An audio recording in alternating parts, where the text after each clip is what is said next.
Welcome to episode 4 of Military Veterans Podcast, where we talk to veterans to learn about their stories and experiences. And today we are joined by Ian Radford. Hello, Ian. Hello, Gavin. How are you? I'm doing all right. How are you today? Not too bad. Not too bad. How is it coming on the show? Is it all right? Is it a bit nervous? I know some people don't like it. Yes, it's a bit anxious, to be honest. A bit anxious, yeah. Have you done anything like this before? No. No. Okay. This is my first time. It's your first time. Well, this is the point of this podcast, is to get out there and get talking to people that don't normally do this, so that we can hear about their time in the military, which is all good. So don't worry, there's no time restrictions or anything like that. So it's just relaxed, and hopefully we can hear some good stuff from you. Before we carry on, I am just going to say that we are outside, so you may hear some things from the local area, but you may not. It just depends on what happens whilst we chat. And if you're watching this on YouTube or anything, you can see our setup. But if you're just listening to us, then hi. It's all good. All right, so let's get started. So Ian, this is all about you. This is your episode. And I think it would be good if we start with where you grew up. Well, I was born in Kingston upon Thames back in 1967. Okay. So a while ago. But unfortunately, my parents divorced in 71 and we moved to the Midlands. So I grew up as a young lad in Wolverhampton. Mm-hmm. I was a very sporty individual. I like running.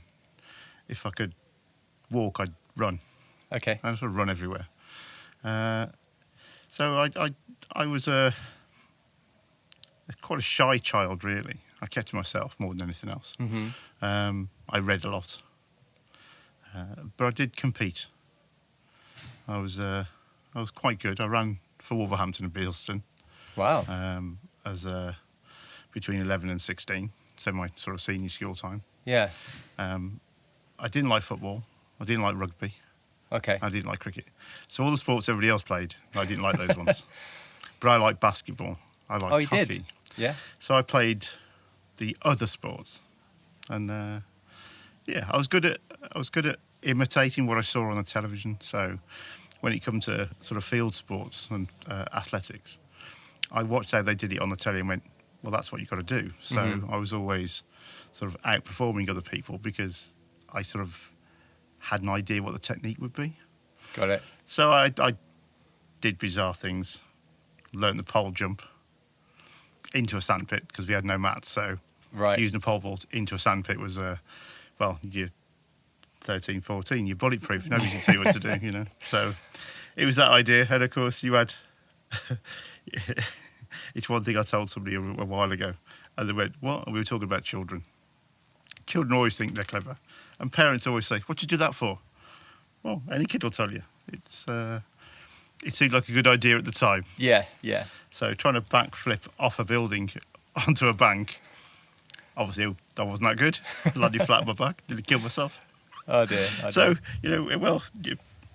so that type of thing was I suppose, pretty normal for kids. Mm-hmm. You know, that was all right. I had two brothers, an elder one and a younger one.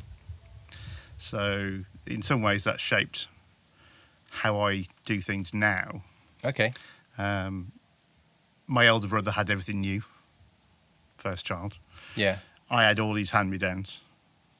And then my younger brother was 4 years younger than me, so of course he was well too old for him, so he got new. Right. So he was new at the start, new at the end, and kid in the middle got lots of hand-me-downs. So for a long, long time, when I earned my own money, there was no way in a million years I'd have second hand.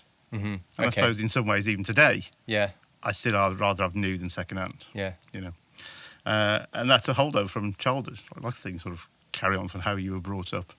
And I suppose, looking back, how we were raised by my mom on her own, we were taught self-sufficiency. Mm-hmm. We could look after ourselves, cook, clean, wash, all those type of things. So when I joined the army, I found certain things a lot easier than some of my other recruits who were sort of waited on hand and foot, if you like, in the way they were raised. Yeah. They didn't cook, they didn't clean, they just looked after themselves. So all of a sudden they're thrown into a room with other people, and you've got to do this. Well, I've never done that before. I've never ironed a shirt in my life type of thing. Whereas of course we'd already done all that. So that was So growing up, we moved a lot. We had 4 different addresses between 71 and 78. Okay. So Okay. my mum was always moving one council house to another. So I was definitely a product of the council environment. But as a child, you don't really care. You just get on with it. It just is. I think the only problem, if it was a problem, was the free school meals. Because, of course, you were obvious that you were not of a very high social standing when it comes to handing. That's all right. We've just knocked the mic. It's okay. It's okay. When the kids hand in their school dinner money at the beginning of the week. Oh, yeah. And you're not one of the ones who has to go up and give it. Yeah. So you obviously you're always marked out as that's the odd one. So, but in some ways it didn't bother me. I lived quite away from school. When we moved, the last time we moved, before I actually joined the army, was to a place called Merry Hill in Wolverhampton. And my mum decided the school that was only 600 yards away wasn't good enough for us. Right. So we went to the school that was a mile and a half away and no bus route. Oh. So walking to school every day, I suppose it helped fitness-wise. How far was that? Do you know? A roughly? mile and a half. Oh, it was a mile and a half. A mile and a half Wow. each way. Okay. No So push bike. got you prepped. It did. So that was essentially my growing up. I just kept myself to myself, really, like I said. Mm-hmm. And I read, and the only thing I did that was where I was an extrovert was sport. Okay. Yeah.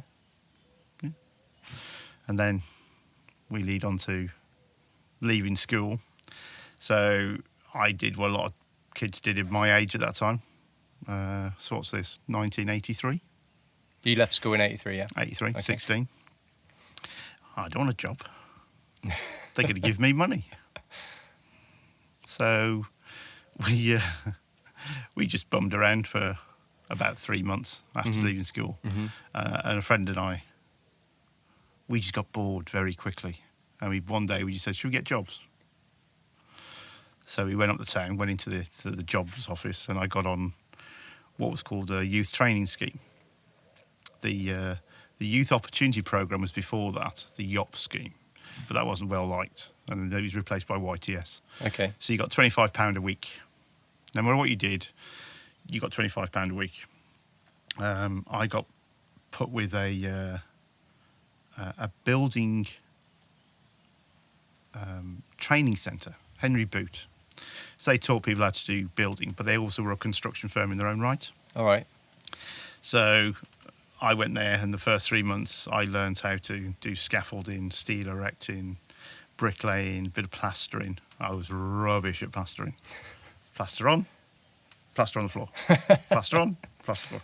So I was banned from plastering. And I could never do it. It was ridiculous. And then I got put with, as for the work experience side, with a company literally just across the road. Midland Cladding and Paving, so I became an apprentice stonemason. Okay. So that was really good.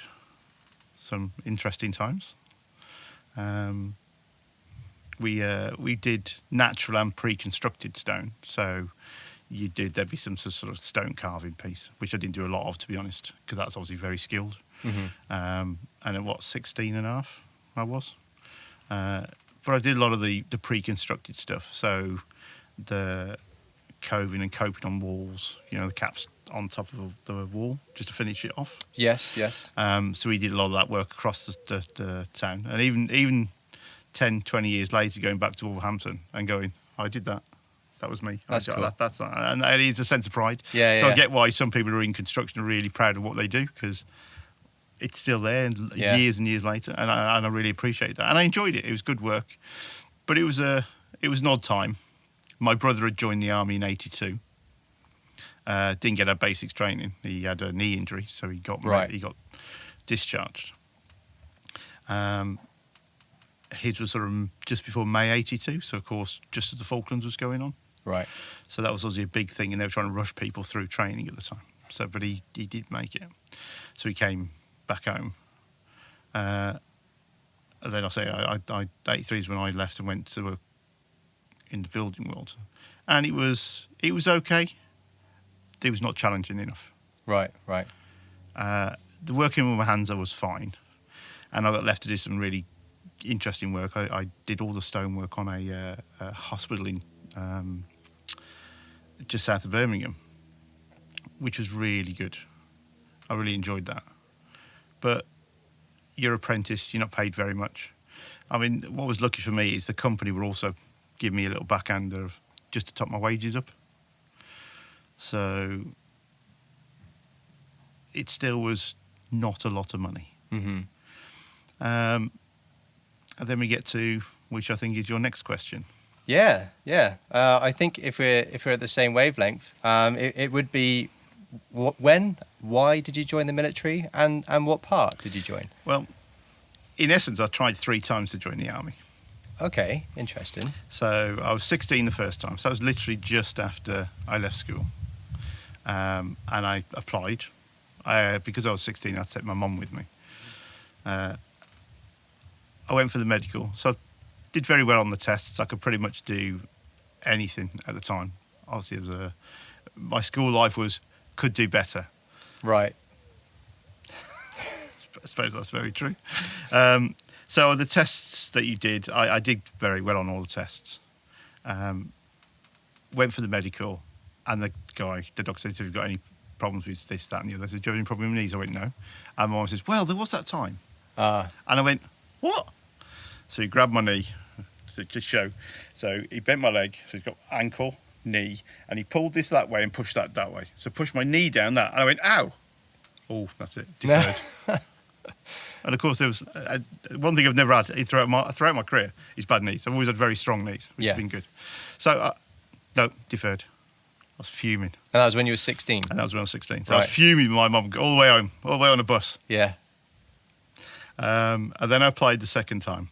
And I was 17. That's a key point. Okay. And just to clarify, how long after the first attempt was that? Do you remember? About 9 months. About 9 months, okay. 9 months to a year, because I think he was almost like a year deferment. Right, yeah. So when I went back, I did everything through the medical, went that, just about to before you go to Sutton Coldfield, because that's where you used to go. You used to do the thing in your town, at your regional careers office, and then you would go to Sutton Coldfield. And that's where you do another medical and another physical test this time, like, PT, run around a square, actually. And then they discuss the job offers that they can give you. Right. So it was just before I was going to get Sutton Coldfield. So I'd done everything else, passed it, all nothing. Not as clever by then, because I was been out of school a year, so a bit thicker. So I couldn't do everything on the jobs now. Now I was coming down the way. So I was looking at being an armourer originally. Is this in the army? Yeah, in the army. Armourer, okay. gunfitter in the army, so the REME.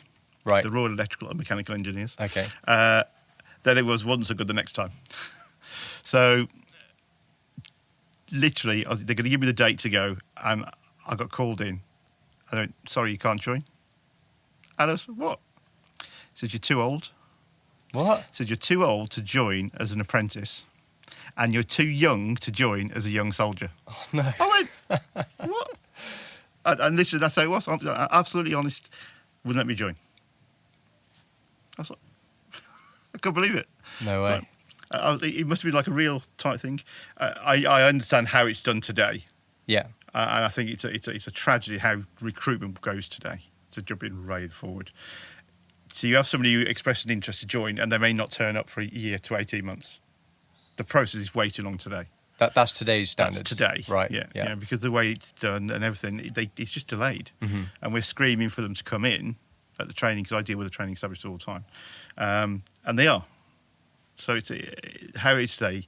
So if you'd been like back in 1983, I'd have been in the army a year earlier or half a year earlier. Yeah. And it wouldn't have made a difference, because the time period I would have got older, been old enough at the time. But that's not how it worked. So it's deferred again. Okay. So when I applied the third time, I really thought about what I wanted to do, why I wanted to do it. Okay. So I did put a little more thought on it. Biggest reason, my brother had failed. So you wanted to beat him. So I wanted to beat my brother. Okay. I'm the smallest in my family at just short of 6 foot. And my younger brother is 6'1", 6'2", and my elder brother's 6'4". Okay. So I'm the runt of the litter. Should be fat like I am today, but hey.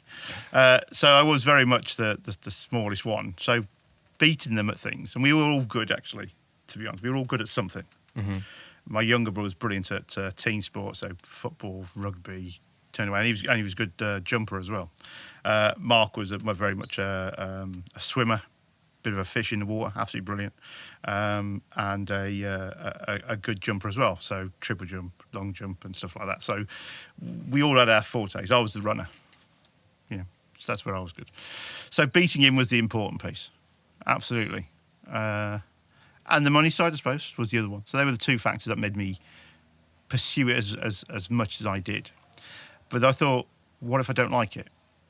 So it's like terms of engagement, because at the time you signed on for 3 years, 6 years, or 9 years. Oh, you got to choose. And you got a little bit of money extra to serve for 6, a little bit extra to serve for 9. Uh-huh. Okay. So I thought, 3's too short. You can't make your mind up in 3 years. And I thought 9 was too long. So I thought, I'll do 6. So I thought, what if I don't like it, what would be of benefit me to leave? So I looked at the Royal Army Ordnance Corps supply specialist, because you get general warehousing duties and you've got forklift licenses and you get your HGV as well. So it's like, well, there's 3 things that you can do as a job if you don't like it. Mm-hmm. I wasn't allowed to join the infantry. All right. They told you that? Yeah, absolutely. Uh-huh. Told me I wouldn't be able to keep up. Right. I could run under 2 minutes for 800 metres. Yeah, I was going to say at that time. You're the runner, so. But they said, oh, we think you got slightly flat feet. Oh, right. So anybody knows anything about recruiting, they need people to go this way and people to go this way. Right. I was the one that was told. They didn't even give me that sheet, because there was like 4 size A4 with all the jobs on them, and they just crossed out everything to do with the infantry and the teeth arms. Okay. Nope. Okay. And that's it. So I was always going to be in the course, basically. But which is fine in a way, because that's the way I wanted to go, the Ordnance Corps and the supply specialist. So the process ran very smoothly. I did that, did the test, did the medical fine, went to Sutton Coldfield, run around the square, beat the guys who were going to be potential paras. And again, we think you got flat feet, you'll be able to keep up.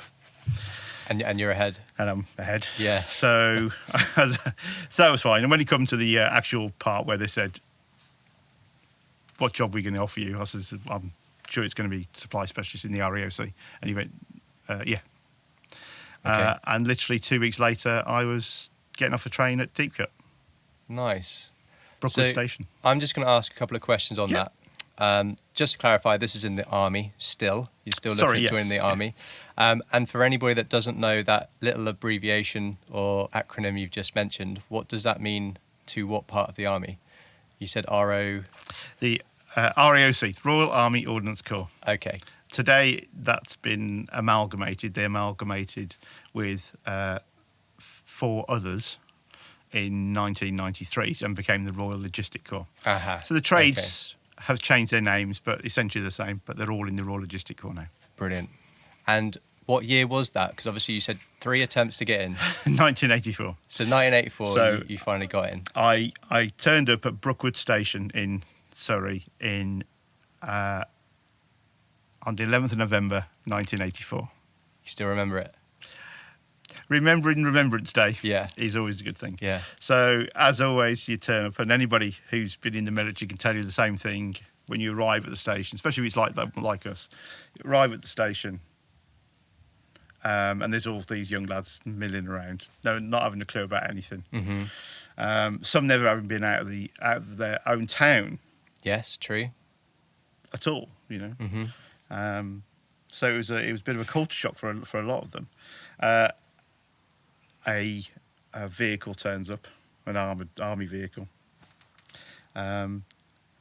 Nice guy with a clipboard asking your names. All right, lads. Yeah, he's got so and so. Yeah, get on the bus or get on the wagon. So everybody's like smiling, and then you arrive at the camp itself. Yeah. Then it's not so nice. It's like they put a front on at the... Was it a train station that you... The Brookwood train station, yeah. Just at the bottom of Purbright. So where people who know where Purbright is, it's right at the bottom of there is Brookwood train station. And it was get off the effing truck. Yeah. Everybody's like a headless chicken.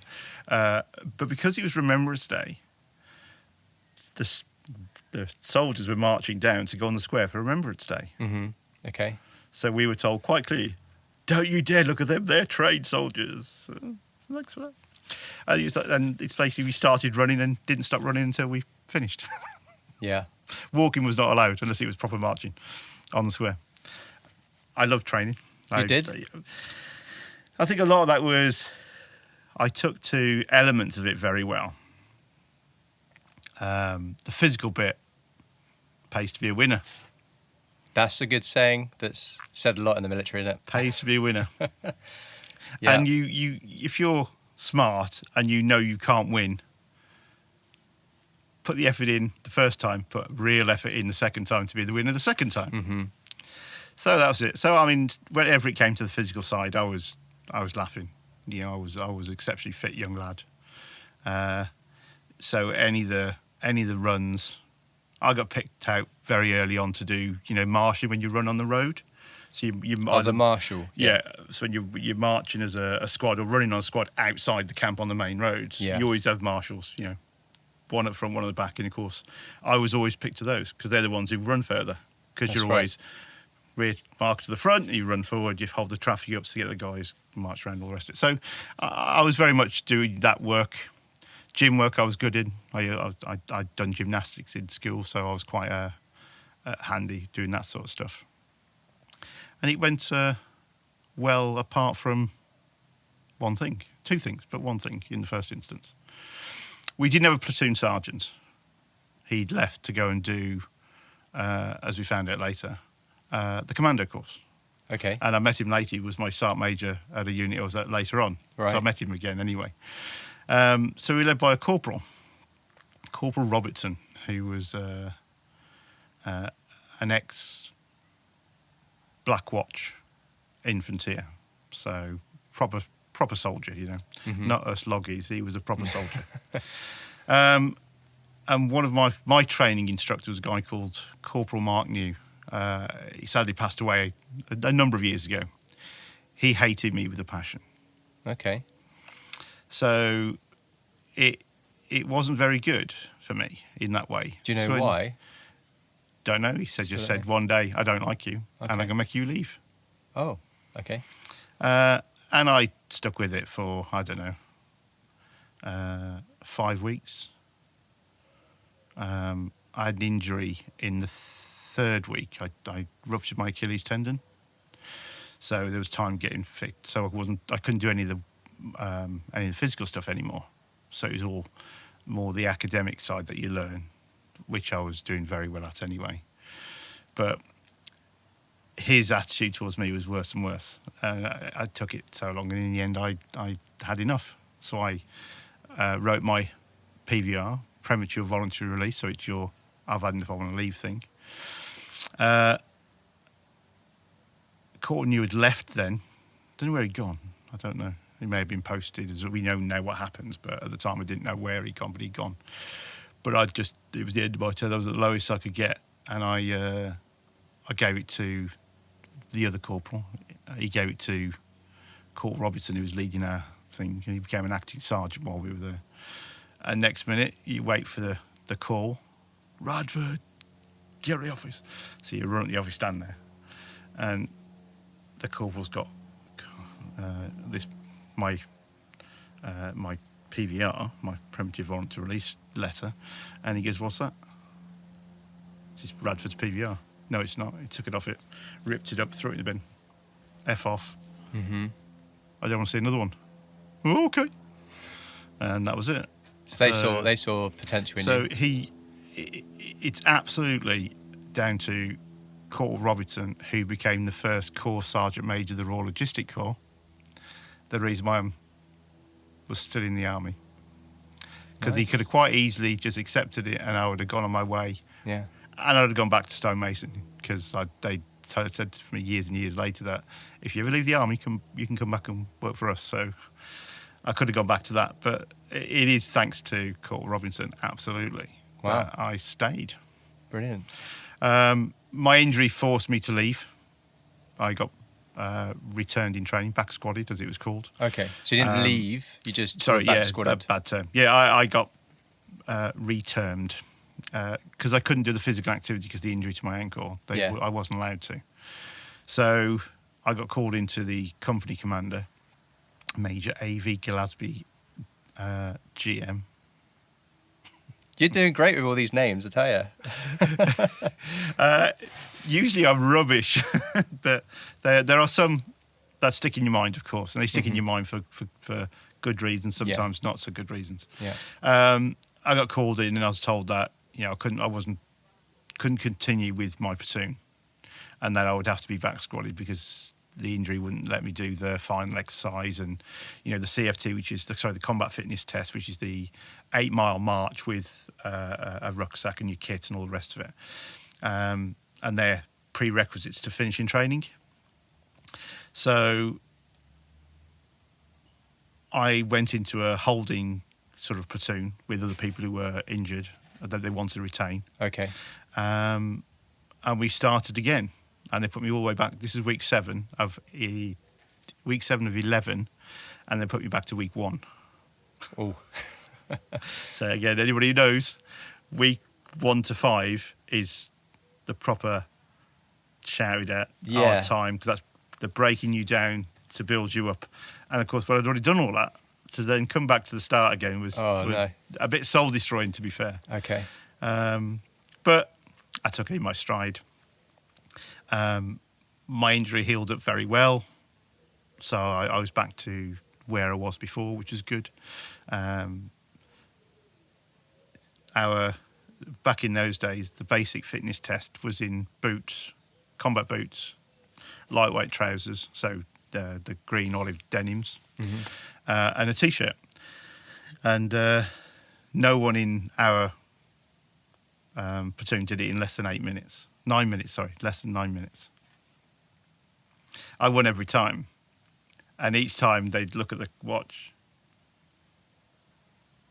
and I'd pass the line and then they'd wait. 9:01. So it's like, thanks for that. Yeah, well, never mind. And then we get to the culmination. We had our first, we're passing out rehearsal on the Friday, and then this is the end of the training. So the last Friday, the thing, and then you have the Monday, Tuesday, Wednesday, Thursday, and then you have your big parade on the Friday, and that's you finish your basic training. Yeah. So on the first Friday, we marched down the square. It's the first time you see the RSM properly, because he takes the drill to make sure it's all squared away for the final piece. They have the award winners: best recruit, best drill, best shot, best PT. So he called out those with best recruit, and Mark Davis, his name was from Everton. He was the one who was the best recruit, did the best shot, did the best drill. When he said best PT, nobody did anything. It's like Keith Schofield was our platoon sergeant, so the RSM. Sergeant Schofield, where's your best PT? We haven't worked out yet, sir. We've got the thing to CFT to get first. Best beer on Monday morning. We marched off the square. In fact, we got thrown off the square. Right. Because it was shocking. Wasn't good enough. It was shocking. And we got one of our lance corporals just doing the drum, just to keep the beat. Yeah. And he was all over the shop. So the RSM was going to throw him in jail. It was funny as anything. Of course, we're not supposed to laugh. How our platoons worked, we always have a sister platoon. We were Borneo, they were Anzio. Sorry, Gibraltar. Borneo and Gibraltar. Yeah, they were Gibraltar. We were Borneo. So we went up after being thrown off the square thinking we're all going to die and went up and did some extra PT for quite a while. They went to the NAFI break. Nappy break. We didn't know what nappy break was. So nappy break, coffee break, basically. Yeah. We hadn't had one in the whole time of our training.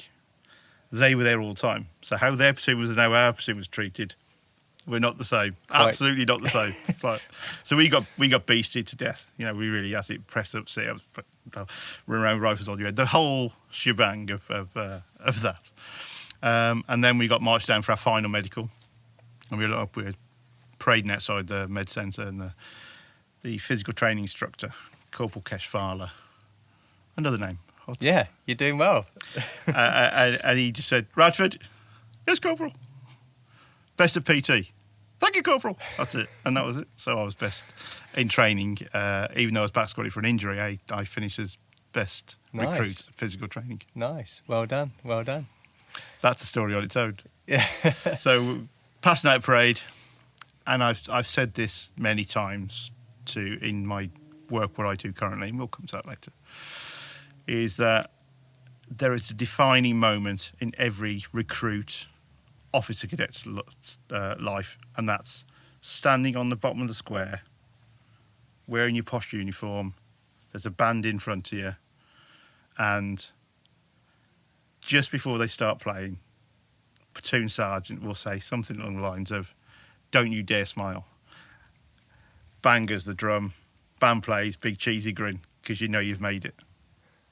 And it's the most important, you know. Absolutely, yeah. It is. You stand there, and everybody who's been in the service, and it doesn't matter if you're in the Air Force, the Navy, a commando, that moment, stood on the bottom of the square, waiting to march on, phenomenal. Yeah. And like I was told I couldn't wear my glasses, though. Oh. My glasses had a little tint to them, and the company sergeant major didn't like that, and he says, "You will not wear those glasses on parade." So I didn't have my glasses on. Oh. So I marched on, same as everybody else. And as you're doing your eyes right, and you're going past the saluting dais, Major General Berrigan was the guy who was our... You're just showing off with names I now. know, it's great, isn't it? When we get later, we all go to shit. Sorry. That's all right. I'll put explicit. I couldn't see anybody in the crowd, so I didn't know who was coming. So everybody else obviously can see their parents and their relatives and stuff, and I couldn't see anybody. So you do your marching and you come back, and then they do the presentation, and we used a SLR, the self-loading rifle, the big elephant gun. Today we have this nice little short SA-80, but in them days it was a flipping big elephant gun. Excuse me. And you put your rifle down, stand back up, step to the left, turn to the right, march out, get your awards, then march back. I have no idea what that general said to me. My head was buzzing. Yeah. Absolutely buzzing. Didn't have a clue. Marched back, halted, and landed on the butt of my rifle. So my rifle moved. Oh no. So because it's all drill, so it's all supposed to be actions that you do. Yeah. You bend down, you get down to knee, and you pick it up and stuff. And of course you've got to look forward. You can't look down. You need to look. So I'm like, here's my rifle. So, dear me, and I pulled it up. And you did it. And when we marched off the square again, big cheesy grins. Yeah. There was 14 of them had come. My mum had got a minibus and brought my friends from home, my family, my nan, my granddad, my uncle, everybody. Yeah. I was like, wow, and that was brilliant. Proud moment. It is, and I say you can't replicate it. No. So if you're stood on the side of the square in camouflage uniform because you haven't got your parade uniform, that's your start of your army ruined, and you can't get it back. Yeah. And trying to impress on people, that's an important thing, you know. Yeah. Well, I'm actually going to share with you, Ian. I actually got best shot. Oh, winner. In basic. So I know exactly what you went through, although I had an SC-80 and not the big elephant gun, as you call it. So I know what you mean. I remember being up there with the officer. Now, I don't remember his name like you. I'm not as good as you in that regards. So having a picture there, obviously they take a picture when you're getting your award. It definitely helped remember that moment. But yeah, definitely putting down the rifle before you march out is nerve-wracking. you know you can't mess it up. You can't mess it up. Everyone's watching you. Yeah. And I think I was 17 when I passed out of basic training. So as a kid, as a teenager, it's definitely daunting. But thanks so much for sharing about basic training. It's quite interesting, and who knows, maybe somebody listening to this is thinking about joining the military. And obviously we know that was back in the 80s, but still the kind of process and progress of going through basic training is pretty much fundamentally the same. So hopefully this just does give someone that encouragement that we can all get through, even if it takes you 3 attempts. So, if you're interested or wanting to, absolutely go for it. It is. I'd always advise people who are thinking of joining is to look to their fitness. You haven't got to be, a huge fast runner or be able to do 100,000 sit-ups and press-ups, but there is a little standard that you should get to, so make sure that you're able to do, 50 or 60 sit-ups and press-ups, as a general thing, because you'll build up as you go through. Yeah. So it should be a stopper, but make sure you get some cardiovascular, and then of course physical training has changed in the military a huge amount in 34, 35 years since I joined. 36 years this November. And don't let it put you off. That's you having to work at it. Basic skills, ironing, cooking, those things, you can develop those and they can all be. So again, they should be bars to it. But it's knowing why you want to join is a big thing. Yeah. I could argue mine was a bit more trivial because I said it's for Queen and country.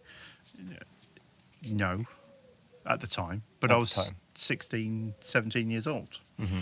I finished basic training in March 85. So I was 2 months short of my 18th birthday. Yeah. So, but yeah. Yeah. But prepare yourself. That's like everything else. Yeah. Be prepared. Do a bit of work, and you'll do fine. And the interesting thing is, we were the same age. So 16 was when I signed on the dotted line. I was 16 when I started basic. Okay. And during basic, I turned 17. So we were around the same age when we joined. Brilliant. So let's move on to your main career. Is there a few stories or standout moments from your time? And at the end, we'll obviously talk about how long you did serve and where that's gone on to now. Yep. But this is over to you now. What stood out for you? Is there any cool things? I went to Germany my first time. So we had 2 choices, UK or Germany. That was what we were given. Right. And I chose Germany. Why would I want to stay in the UK? Let's get out and about. So I went to an armoured workshop, so a REME workshop. So they look after all the brigade's vehicles. So they fixed them, repaired them, did all that type of work. And we supported them from a supply point of view, so provide all the spares and bits and pieces. Lots of exercise in them days. Call-outs. We had, there were 2 things I'll mention on this. Okay. Both bad, but one that turned out very funny, as it turned out. So they had a thing called Active Edge in Germany at the time. That was an emergency call-out.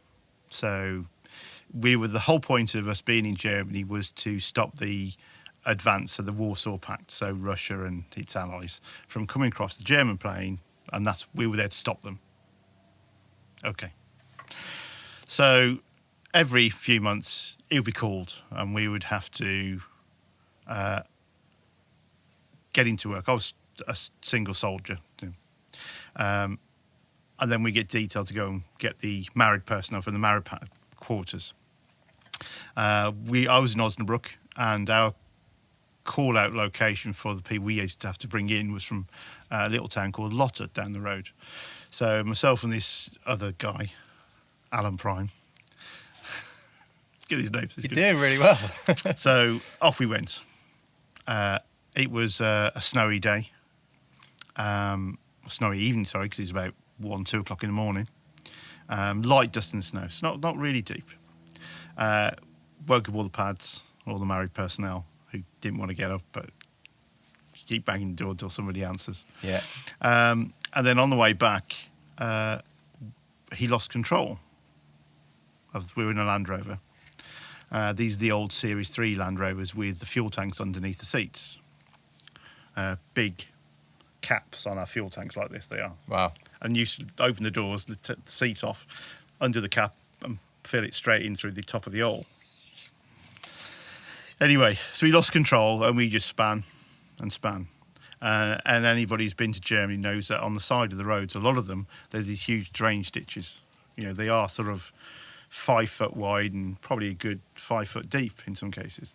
Well, we just head towards that and then went in it upside down. So No there's way. fuel pouring all over us and everything. Neither of us were injured, but we were caught upside down for a while, and with fuel just pouring down. Wow. That wasn't very nice. Was that your first year? Second. Yeah. First, second year. Early time. Yeah, my first unit. Your first unit. Yeah, my first unit. Wow. Okay. So that was an emotional time, and that has an impact on me later in my life, and I'll come into that with another story. The other one, which is really bad, on exercise again. I loved exercises. In Germany, it was exactly what you're supposed to be doing. You're out there doing your job. You know, you get to run around and be lunatics, I think, and provide sport. You always had what's called blue forces and orange forces. The blue forces are the friendly forces, and the orange forces were always the bad guys. We were always the orange forces. For the whole of my first, so 1985 to 1988 when I left there, we were always orange forces. So we were always the bad guys. So we were always going to lose in a loud and grotesque manner. So radios, don't get radios. Ammunition, don't get ammunition. What's that for? No, don't hear that. So As the baddies type thing. yeah, the poorly supplied baddies. But anyway, it is probably, I think it's my second year at the unit, and I'd already been pegged. We want you to be the engines and major assemblies storeman. So I looked after all the big lumps, so gearboxes, engines, final drives, all the stuff for all the vehicles. So they were all on vehicles because, of course, the whole point is you can just go out the door within 6 hours.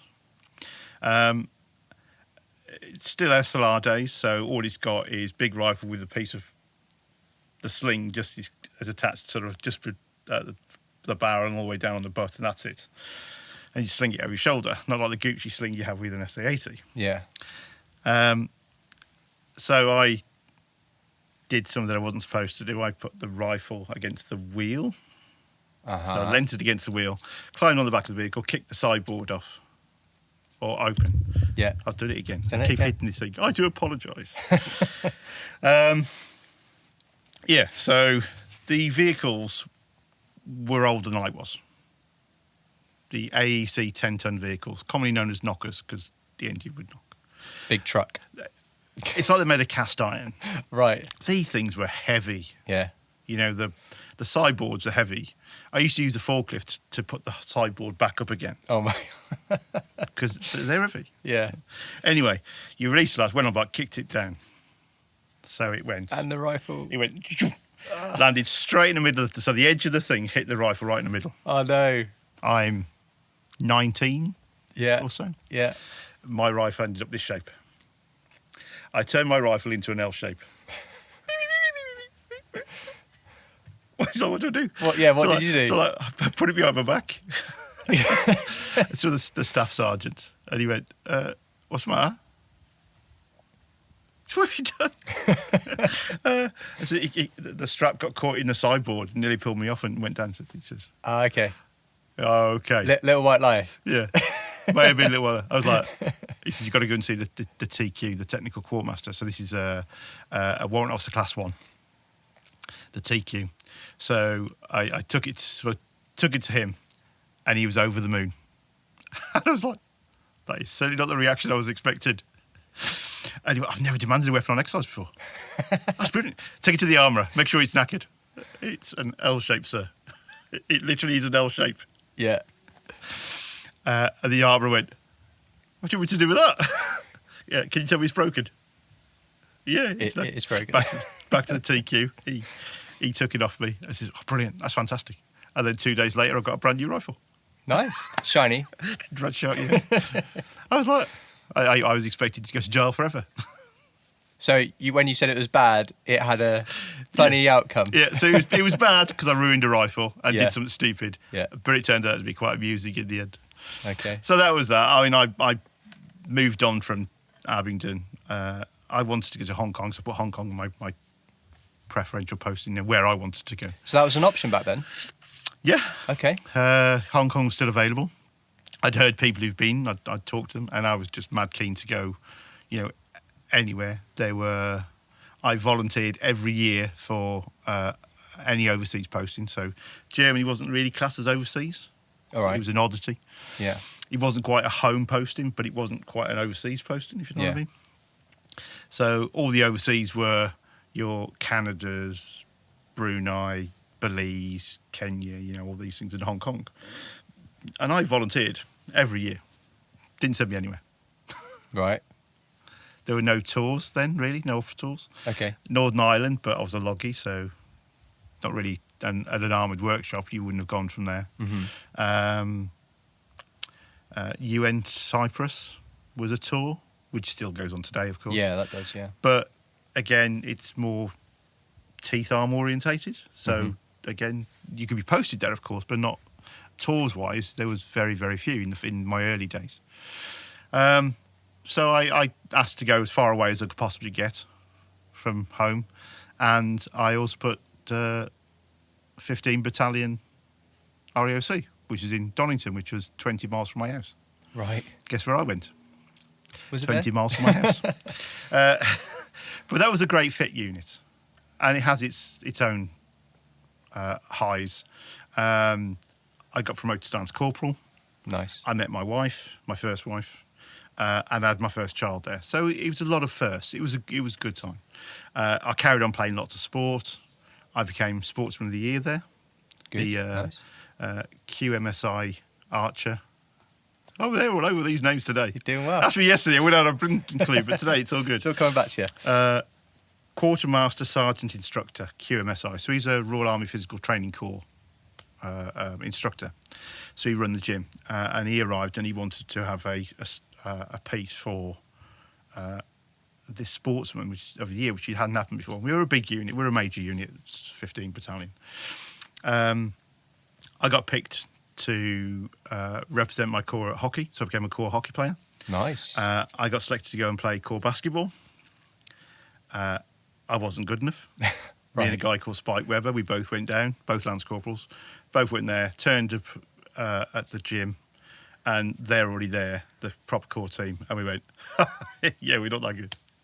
And we got on the court once at a friendly against Camberley, and then for the Army Championships, we put the strip on, and we sat on the bench for the whole of the first game and the whole of the second game, and then we said, you know what, we're good unit players, Yeah, yeah. but we're not this standard. No.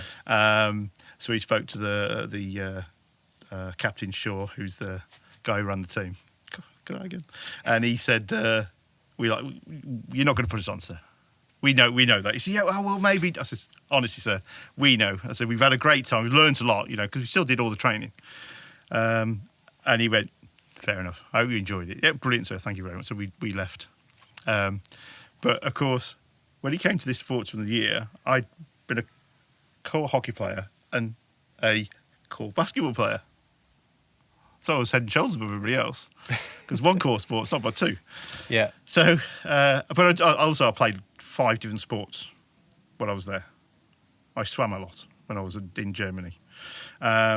So it was all the footballers giving it, well, be one of us, and the rugby, we be one of us because we're rugby and we're football. But they lost like everything. Right. And we were winning, and I was captaining our hockey team. So I became the Sportsman of the Year, which is quite nice. Nice. So you just mentioned there captain of the hockey team, or? Yeah, I captained the hockey Yeah. team. You just, I captained it. But That's a big role. Yeah, I was a private.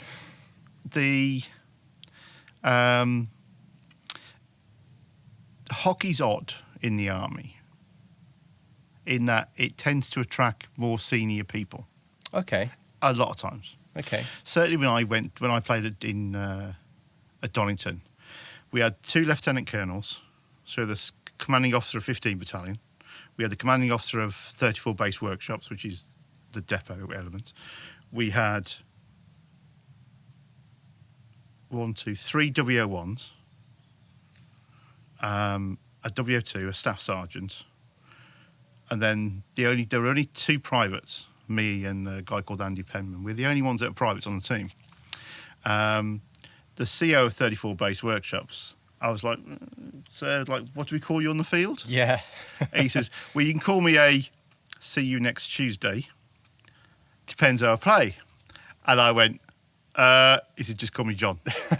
So it was very much, this is the line. Mm-hmm. That side of that line, it's John, Paul, whatever. Yeah. This side of the line, it's Sir. It's yeah. And I played that game very well. I understood that once you're off the field, it's back to being military and military rank. Back but that to side uniform. of the field, that's it. And of course, the guy Paul Tyne, his name was, he was the captain of the team.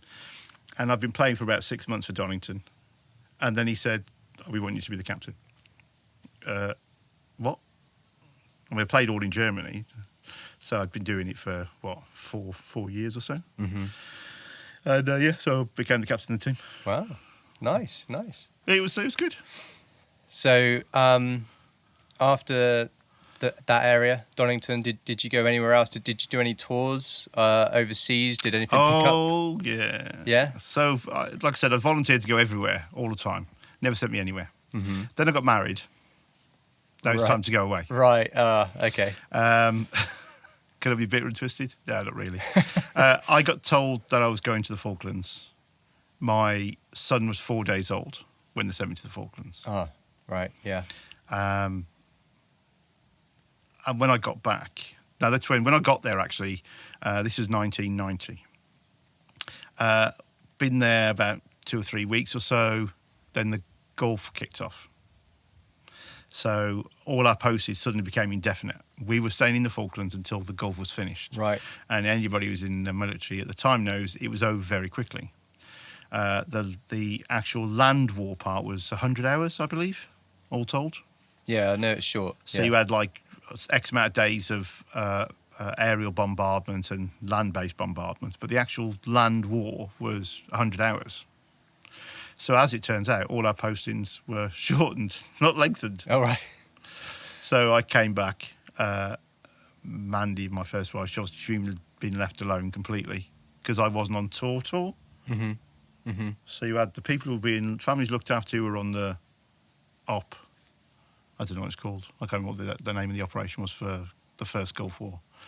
But was it Granby? Grapple? That sounds... Granby. Yeah, I think it's Op Granby. Yeah. So op Granby, they all got looked after, but because Mandy's husband was in the Falklands, not in the Middle East, it was different. So we found that difficult. That was hard. I mean, we moved and went to the Air Defence up in Curtin Lindsey. Okay. Where we had our second child. Okay. That was as a Lance Corporal. Moved on from there to Germany. Now I had 2 children, boy and a girl, to a REME workshop. So I went from a workshop, so REME workshop, which is equipment support, to a depot, to a REME workshop, supporting our Royal Artillery, then to Germany to a REME battalion. So that was your second time in Germany? It's my second time in Germany. Yeah. And where is that? Detmold. Detmold, okay. Nice place. Okay. Yeah. Hackerdale. We had our 3rd child there. And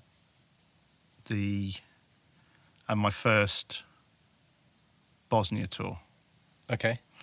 So it was our second tour, married, went to Bosnia.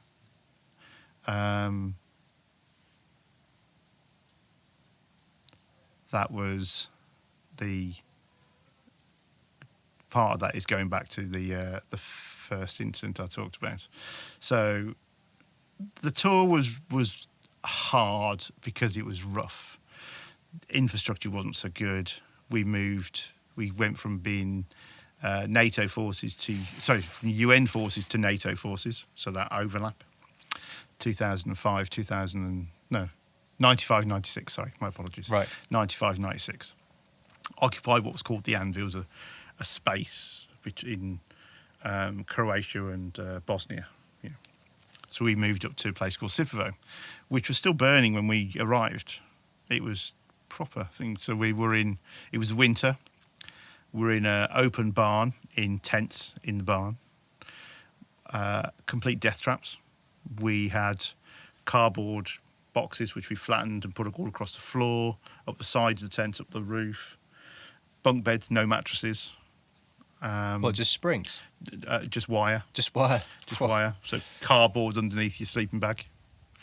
Then we had the kerosene heaters, you know, the double ones, black top. Yeah. So we had those, 4 of those going all night on top of cardboard. Very safe. The washing bowls, the silver washing bowls, yay big, aren't they? Yeah. Sort of mostly full of water on top. Hot water in the morning to wash in, because we were allowed a shower every 3 days for a minute. So you could have 1 minute of hot water. That was it, because there just wasn't enough. You know, so if you took a minute and a half, well, somebody now who's not going to have some hot water. You know, that's when, and of course, as you know, being Jack, you know, being selfish is not what you can do on operations. No. You know, because there's a finite amount of resources. I think we are better resourced today than that particular operation. But we were literally, it was rough. But because it was rough, the conditions were rough, it made everybody bond far better, because you couldn't do anything other than, because you've got to rely on everybody to do their piece. Yeah. You do your piece, be it work or not. So that band of brothers that we hear Absolutely. and talk about, It was key, and that showed it, because those that were in a bit more luxurious accommodation, it wasn't the same. It was more of a, and it shouldn't be the disrespect for the people, because I then spent time in that environment as well, so I was one of them as well. You become a bit more blasé to things, you know. Up country, as it was known, certainly was a lot more arduous in conditions than down in the port, down in Split. So that was all right, but I went on my R&R. We nearly got killed on the way out. What? Do you want to talk about that? There was a tunnel through the mountain, but that was sometimes closed. You'd have to go around the mountain and over it. So we're in a Land Rover, soft-skin vehicle, and behind us was a CVRT, so a small tracked vehicle, so combat vehicle reconnaissance tracked, I think CVRT. So it's armoured. It's still a tank. It might be a little tank, but still a tank. Yeah. And it was following behind us, and we stopped. It didn't stop. No way. And it kept on close. So I'm right at the back of the vehicle, and all I saw was this flipping CVRT come closer and closer and closer. So we're here, and it's coming down, and it's just sliding, and it went off to the side. Oh. I swear blind, I could almost reach out and touch it as it went past me. To say my heart was in my flipping mouth was an understatement. Wow. That was some... Yeah. But they were okay. They slid off the tarmac but stopped. But because go a bit further, you're off the cliff. Yeah. Went on my R&R, which was interesting. Came back. Picked up. I'm in the back of the Land Rover. It was a nice sunny day, clear skies. Still cold. I'm reading a book. Next thing, we're going side to side, and then over we went. The rifle were in their rack, because there were 3 of us in the vehicle. I was in the back with my feet up over the bags. Their rifles were in the holders, and there's only 2 holders, so my rifle was passed on. That hit me in the head. So we're upside down. I'm just trapped in the vehicle. No injuries per se. Stunned more than anything else. I've ripped my book in half. The guy's professing that he wasn't speeding. But that being the second time that I've been in a vehicle that's rolled over and being trapped has had a definite effect on me personally. I get very claustrophobic quite quickly. Now that could be in a confined space. It could be something stupid like the underground. If there's too many people on the train, that can get to me. Yeah. I've been on a bus. So certainly, and I'd certainly trigger that back to those two incidents. I don't like being a passenger. I want to be in control of the vehicle. You want to be the driver. Yeah. So I want to be the driver. I can't sit in the back of a car anymore. Okay. I get a panic attack, and anybody who's had a panic attack will know how that feels, and it's irrational, and you know it's irrational. You know, the whole thing is irrational. But just because you know it doesn't mean it's any less real for you. So anybody who has a phobia, I can relate. I understand where they're coming from. Mm-hmm. They say that the way to get over these things is to put yourself in more situations like it. That's very easy to say to somebody it doesn't affect. So I will pretty much always drive. Yeah. Yeah. I try and use, because I go to London a lot, so I try to use the underground as much as possible. But there are times I just won't and I'll walk, which is better for me anyway. But that part, definitely those two incidents, even though they were separated by a number of years, still had a mental impact on me without doubt. Rest of the tour was okay. It was good. Okay. So then you came back from Bosnia to Detmold. Was it Detmold? Yeah, Detmold. Yeah. They were moving. They closed the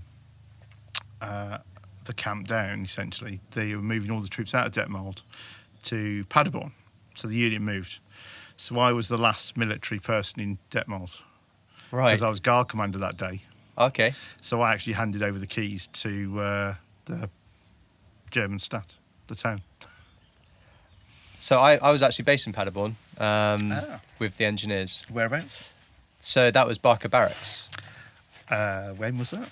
Now you're testing me. So I went out there in 2008. So Barker Barracks had 3-5 engineers, which is what I was part of. Also had 2 PRR. Yep. And the REME, which was a battalion of 3 battalion? 3 Battalion Remy. 3 battalion REME, yeah. Indeed. Sweet, I got it right. Go me. Because I was at 3 Battalion Remy. Oh, you was? What years were you there? 93 to 96. Okay. Ish. Okay. Yeah. Maybe 97. So mine was about 10, 12 years after you, but still the same cobbles. Still the same cobbles that were. Because on the floor. 90. Was it 97 when Princess Diana died? I think so. That does sound about right. I'd been back from Bosnia for 11 months and got sent back again. Did you? Yeah. Because I'd been posted, so, and it happened. This has happened a lot at that time for the Corps, because we go and be attached arms all over the place. So you could be in a unit who's been on tour, then go somewhere else and go on tour again because that unit's going on tour. Right. Right. So even though the harmonisation piece was for the unit, we moved from unit to unit to unit. And of course, especially in the teeth arm piece, they tend to stay as that unit. Yeah. So yeah, I went back in 97. So I was on guard, and I was a corporal by then. Was I corporal? Yes, I was a corporal because I was a corporal to go to Germany, and then I was now a senior corporal. And Princess Diana died, and I was on guard at that time when the news came that she'd crashed in Paris and passed away. So that's where I was. Right. And it just so happens that my wife, now Rose, was in the UK at the time from Canada when it happened. It was very bizarre. We were very far apart at that time. We still met, but anyway. So that was 97. It was I was in Split Northport. Easiest tour in the world. Yeah. Oh, dear me. A bit more comfortable. I was the rations corporal, so I looked after all the rations. I changed trades by now, though. So where I was a supply specialist, which looked after the physical stock, I changed trades in 96. So before going to the artillery, to supply controller. So looking after the accounts, I became a stores accountant as opposed to the physical side. Yeah. And actually, I still think that people who are storemen first and then become supply controllers actually are better because they understand how the physical side works. So that's why I went. So I looked after all the rations, all the ration orders from all the master chefs around theatre, so around Croatia and Bosnia. But we were in the port. I lived on the ship. We had a cabin, 2 of us. Pipe Sky TV into the cabin. Sink, settee, bar open every night. The ship's cooks put on a night tray in the galley, a whole buffet on in the galley every night. Wow. It was hard. Yeah, and then you got up country where it's rough as a badger's bum. Yeah. So that's only... And you see the difference in the tours. We both went on tour. Yeah. Both did the same tour, both got the same medal. Yeah. Yet, mine was definitely take it easy, swanning in the sun. And I hadn't heard of the Dalmatian coast. I thought Split was an acronym for something. Not that Split is actually a town. Right. And when I went to my mum, where I was going to Split, she went, "Oh, yeah, on the Dalmatian coast." I was like, "Oh, yeah." I'd been blown away. But anyway, so, chalk and cheese, the 2 tours. Yeah. Absolutely chalk and cheese. And a year apart, right? And a year apart. That's crazy. Air conditioned. I mean, the Dalmatian coast is hot. But we used to go running out of the camp, me and the 2IC, actually. We used to just run out and get chased by the dogs and come back and do some sit-ups and press stuff. So I actually organised a charity event there, which went very well. We created our own stage, bar, pool, the works. What you go when you got a bit of time in the sun, eh? Whereas up country, you had no time to do anything. You all work. It's all focused, as you know. Split was you did the work and then you could do a lot of play. Yeah. I got hold of the engineers and they plumbed in the electrics. They put a proper toilet block in for us. So as tour bars goes, this was right up there. I don't think I've ever seen a better bar. Say proper stage with sound. We got the bosun off the ship to do some rope work all around, so we had a very nautical theme. Gleaming. Now, this is slightly maybe something you don't remember. Do you remember the name of the ship? Fort Grange. There you go. It was the Resolute when we first arrived. That left, and the Fort Grange came. And the Fort Grange was gleaming. It was. We had a choice, actually. Live on the ship or live in a Corrimac in the hangar. That's in the sun. Yeah, difficult choice. I'll take the air-conditioned cabin with Pipe Sky TV. Thank you very much. And of course, if you lived ashore, you weren't allowed on the ship. Yeah. Unlucky. So that second tour, how long was that in length? Do you remember how long? 6 months. That was 6 months. So both the Falklands tour was 4 months. Yeah. The 2 Bosnia tours were 6 months long. 6 months each. The final, the second tour, ended really badly because I left my wife after that. Do you want to share? Do you want to talk? She cheated a lot while I was away. Okay. That all came to light. And so I left. They always say you should have regrets in life. And it's true. Because you base your decision at the time on the information you have at the time. Yeah. Looking back and second-guessing yourself is just going to play on your mind. What you had at the time is what you had at the time. And I thought, because of the way the tours were going, all that the kids would be better off with their mum. I really should have forced her out. And I kept the kids for me. I was the one who looked after the kids most of the time anyway. So that was the sad part. So she went back to the UK. I then got asked, because I was the plans and ops corporal, working for WO1. And I got asked by the 2IC of the regiment, would I want to go to Canada for 9 months? He says, I've got a choice. I can send 2 corporals for 4.5 months each, or I could send you for 9. And I could put my hand on my heart in my whole time. That's the only time I've been selfish. Really selfish. Yeah. And I went, I'll go on my own. I was in a bad way. Mm-hmm. So you kind of needed it. Yeah, it wasn't in a good place. So I went to work in the shed. So I went back to being a supply specialist type work. It was busy. It was hard work. You do 2 roles there because you support the workshop intimately, but then you also support the brigades that come out to do the exercises on the area. So you do the brigade sports squadron piece. You do 2 roles, whereas back in the normal unit, you would do one or the other. Yeah. At that time. So work-wise, it was good. I didn't play ice hockey, because there were only 10 of us. 10 of us military temporary staff, and 8 of them wanted to play hockey. So I went, okay, I won't. So I didn't, which is a pity actually. But I met Rose right at the end. Okay. In Canada. In Canada, Rose used to work in the hazardous waste on the Canadian Forces base. So you've got the British Army Training Unit Suffield, BATUS, Which is known as BATUS. which is the Army side. Yeah. British Army, but they're located on the Canadian Forces base. So we sort of lodges.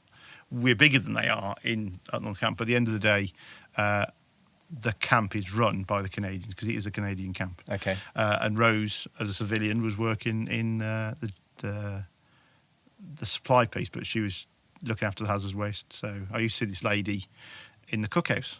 She used to eat in the cookhouse. Blonde lady, reading a book. Then one day I thought, I'll go and say something. It took a while. Then we had a first date in the November. She's not listening. Okay. November, I think it was. Then I got sent back to Germany because it was the end of my time. So I literally got back and got a flight and flew straight back to Canada. Yeah. And on Christmas Eve, we were having dinner at her brother's house in a place called Ponoka, odd place near Edmonton. So we're on the way. And I had a cracker. And inside was this little pink smiley face ring. So a little acid smiley face. So I proposed to her with this little smiley face ring. Really? Yeah. She said, yes, but no. So he was there, yeah, you need to get divorced before you get married. She'd been separated for 3 years, so I'm a fanatically anti-cheater. Mm-hmm.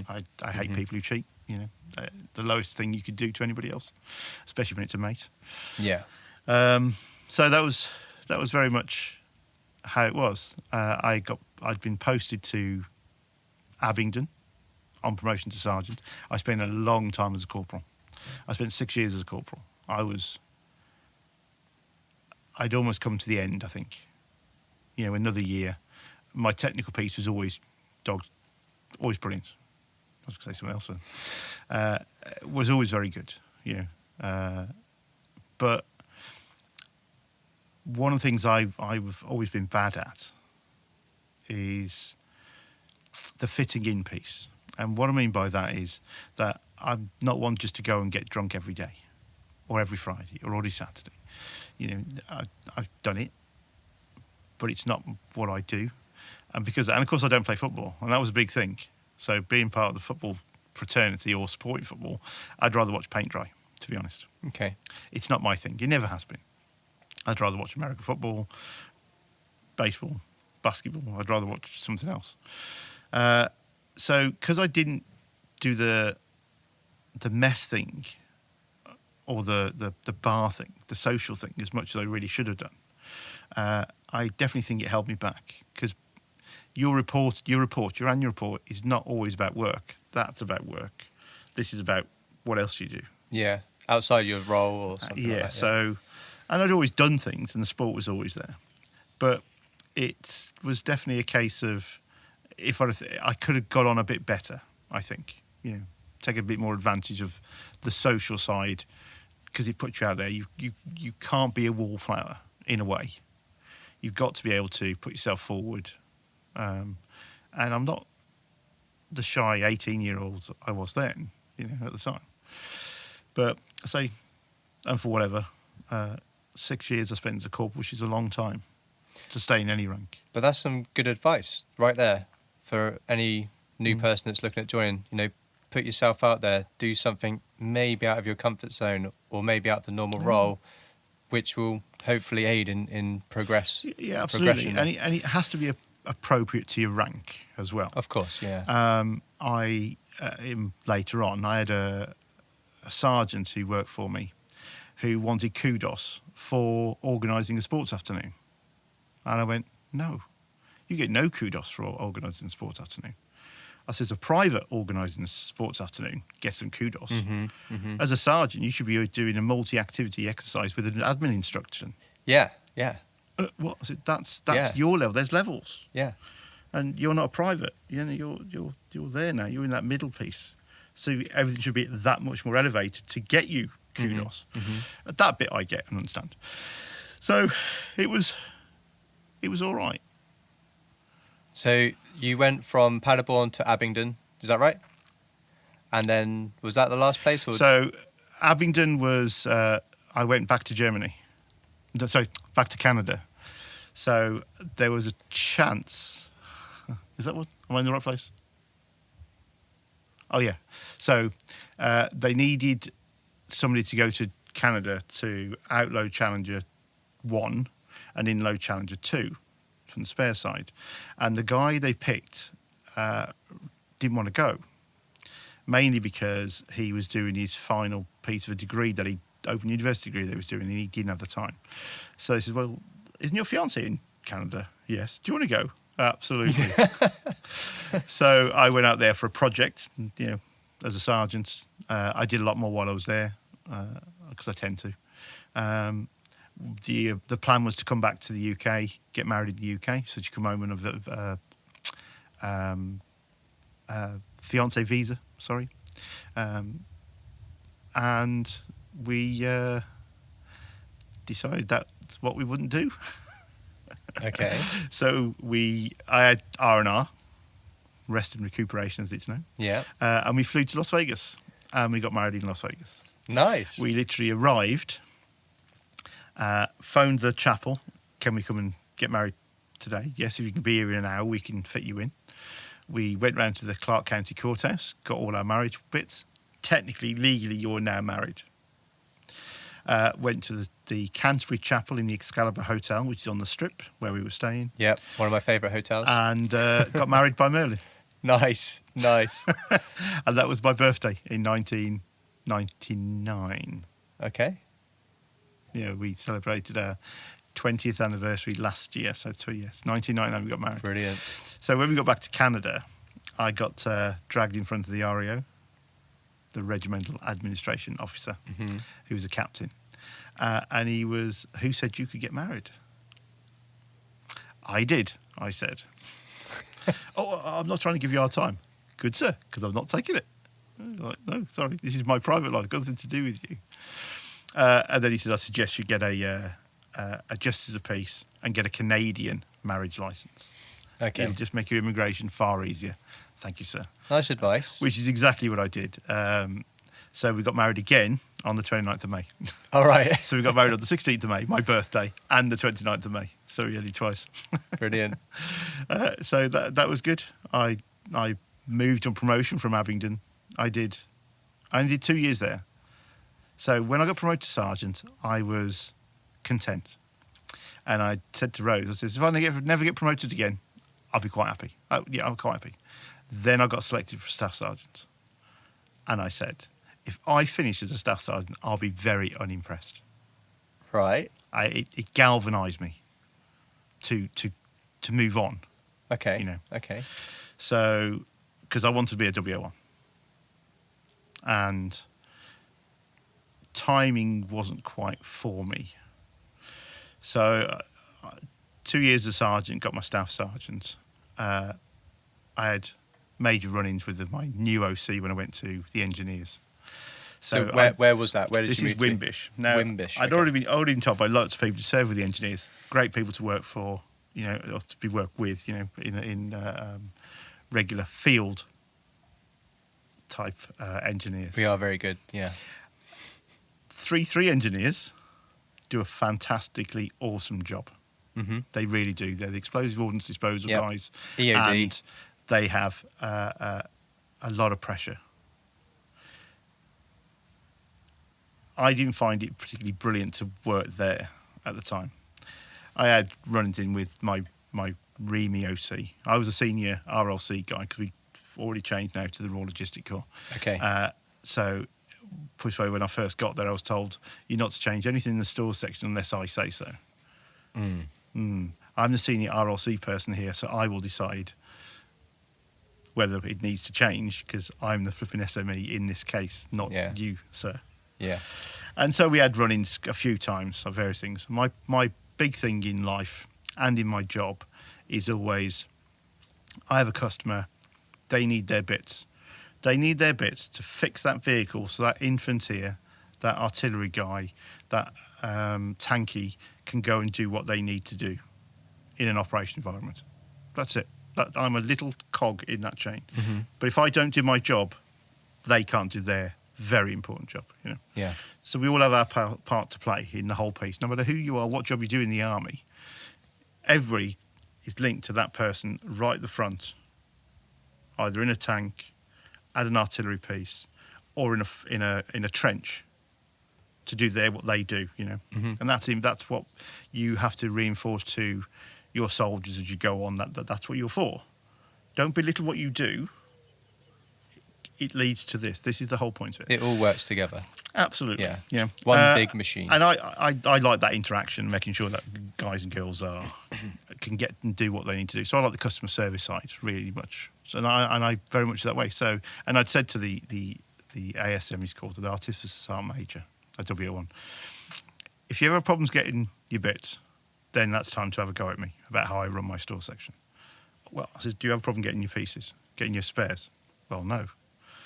The availability's gone up. Yes, because that's my job to make sure the availability for the stuff that you need goes up. And he was, well, okay, fair enough. And as it happened, things got a lot better between us as time went on. I had a young private soldier who had a lot of abandonment issues. I won't say his name. But it became very difficult. I tried the softly approach. I tried the tough approach. I tried, I tried everything I could think of, on how to manage this young lad. With nothing. And in the end, I went to the ASM, so I need your help. I said, I really don't. And that sort of that changed our relationship, me That's going good. to him for the advice. That's good, yeah. Because he was a more senior person than me, of course. I was a staff sergeant, he was a WO1. So that changed things. I had a heart scare there at Wimbish. I took everything on myself. My staff were fairly inexperienced. Some of them have gone on to do some much better things now. But at the time, some very much inexperienced. So I decided I'd do pretty much everything. And I had a pain in my chest and pains in my arm, down my left arm. So I ended up in the med centre, and then from the med centre in Adbrooks Hospital, where I spent a few days. And I had 5 episodes in 23 hours. Wow. So panic from everybody. My OC turned around and said, it's not stress, is it? Yeah. I wasn't impressed. But that changed how I did things. Rose and I obviously scared the life out of Rose. We changed how we ate. We did a bit more exercise, did a bit this, that, and the other. Got much more healthy. Got a lot fitter. Was then doing my physical tests 2 minutes faster than I've been doing it 6 months earlier. So that was all right. There's quite a funny story. At the end, I wanted to be upgraded. So because it was what they considered serious, because it was my heart. It turned out not to be my heart in the end. Okay. But anyway, they wanted to do a test. Now, they couldn't do one test on me, so they wanted me to do a treadmill test. So a physical test. Physical test. Right. And I've been working hard. I'd done a PFT at the time for the physical... Was it PFT? Yeah, physical fitness test. Physical fitness test. Mm-hmm. So this treadmill, they couldn't have it on the flat because he says it's designed for old people. So they put it on an incline. Oh, no. I had to hold on or I'd fall off. And I was wearing a pair of cut-off Runhill shorts with a T-shirt. I'd say I'd lost quite a lot of weight as well. And I'm bashing along. And the nurse says, there's a nurse stood behind me, just grinning. It's like, stop looking at my bum. You can stop now. Have I passed? Well, no, you can stop whenever you want. No. So keep going. Yeah, you can stop now. Have I passed? Well, no, you just stop whenever you want. Keep going. Are you going to stop? As soon as you say, I have passed, then I will stop. I am not stopping until you tell me I've passed. Mm-hmm. But you can just stop whenever you want. No, that's not how it works. Until you can tell me I've passed, so then I can be upgraded, I'm not going anywhere. So yes, you've passed. Oh, good. I can stop that. But of course, there's that mentality, isn't it? Yeah. It's like, I'm not going to fail. I'm going to succeed. Yeah. Make do. We do a lot in the army, I believe. You know, in very much so. So that was quite a scary time, which turned out all right in the end, and turned out not to be my heart, actually, at all. Okay. So it was absolutely stress. Self-induced, really, in a lot of ways, I think. Taking too much on. And then that Christmas, I got a phone call out of the blue from the OC. You're posted to Canada to run the BATUS stores troop at 105 Squadron as the WO2. Nice. So I got to go there 1st of March 2004. This is 2004. Okay. To run the BATUS stores troop With a promotion. on promotion. Nice. Yeah. And that's where your wife's from? Yes, I go back. So the intention actually was, and I got a 3-year posting. It would have seen me to the end of my time in 2007. Okay. BATUS weren't happy that I got a 3-year posting. So that because it's caused not normal or something? Yeah, or? yeah, because you go there for 2 years. Right. So that caused angst. Also, I went there on the 1st of March. Promotion board to WO2 was on the 5th of March. I wasn't on it. Uh-huh. So when there was an acting WO2, acting warrant officer class 2, and the promotion board, and I wasn't on the promotion board, BATUS had another go, the headquarters. Why are you sending an acting WO1 here, not a sub WO1, or WO2? So that was just more and more angst. Doing the work, we had our inspection. I passed the inspection, not a problem at all. It went quite well. As the OC, the officer command who runs the squadron, said to me, Mr. Radford, don't worry, you'll be added to the staff sergeant board, so the promotion from sergeant to staff sergeant. I said, okay. No, I wasn't. BATUS kicks off again. It's like, trying to get rid of me. And then the desk officer for supply controllers at Manning Records Office, the career office up in Glasgow, basically said, I sent him there for 3 years. And if I say he's going to be there for 3 years, he's going to be there for 3 years. Because I look after people who are assigned there, not you. Okay, sir, thank you. The sergeant's board came out, and at the bottom, addition to promotion board number so-and-so, 247-23524, Ian Radford. So I was added to that one, and I hit the microphone again for the 3rd time. And then the corps, so that was the sergeant's board, and then the corps board came out, and I was added to that one as well. So I was added twice, I don't know why. So how does that work? So you've got the sergeant to staffy or corporal to sergeant? So the promotion board nearly always has, so you got promotions to the rank, it says. Yeah. And at the bottom, there'll be additions to a preceding board. Right. And removals from preceding boards. Right. Because don't forget, somebody could get demoted, which means they have to be removed from their promotion board. Got it. Okay. So I was put as an addition to the one in March. Right. But the odd thing was that because she was acting, my substantive date, so full on being a WO2, was backdated to the day I became acting, which is the 1st of March. So my substantive rank was actually superseded the board. Right, so yeah. From not being on the board at all to being the most senior one on the board. Yeah, by 4 days. So. Very, very bizarre. So it was odd times. But we bought a house in Canada, in Medicine Hat, because we were going to stay. But Rose couldn't get the job she wanted, and she missed the UK. Until you go to Canada, you don't understand how flipping large it is. The way I've always explained it, you take a pin, put it where you live, and go out 50 miles, and then draw a circle. so 100 miles across from your house. What can you do in that circle? In the UK? In the UK? Pretty much everything. A lot. There's probably the seaside. Yeah. Probably. Yeah. No, for most people. There'll be theatres, there'll be zoos, there'll be amusement parks, there'll be cultural societies, there'll be everything.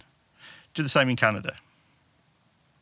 Wildlife? And then go out 100 miles, then 200 miles. And there still may not be a huge amount in that space. Wow. Canada's a fantastic country. It is. Big blue sky country. Opportunity is really nice. But unless you're in a major city, Toronto, Vancouver, Victoria, Montreal, those type of places, you're going to be fairly remote. Now, it suits some people, but after Rosa come to the UK in '99 and we'd gone out every weekend, somewhere and did something else, to go back to Canada and go, there's one theatre. If you want another one, it's 300 kilometres up the road. Yeah. The seaside is 2 days' travel. And here we go, just pop in the car and go to the seaside in a day. Yeah. Easy in a day, So there's that, and that's what made us leave. She said one day, could we come back to the UK?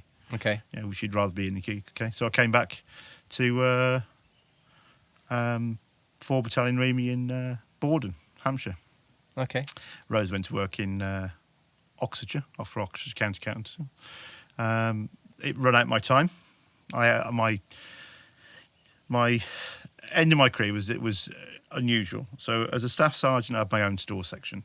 So I was a senior RAOC guy. I went to 105 stores troop.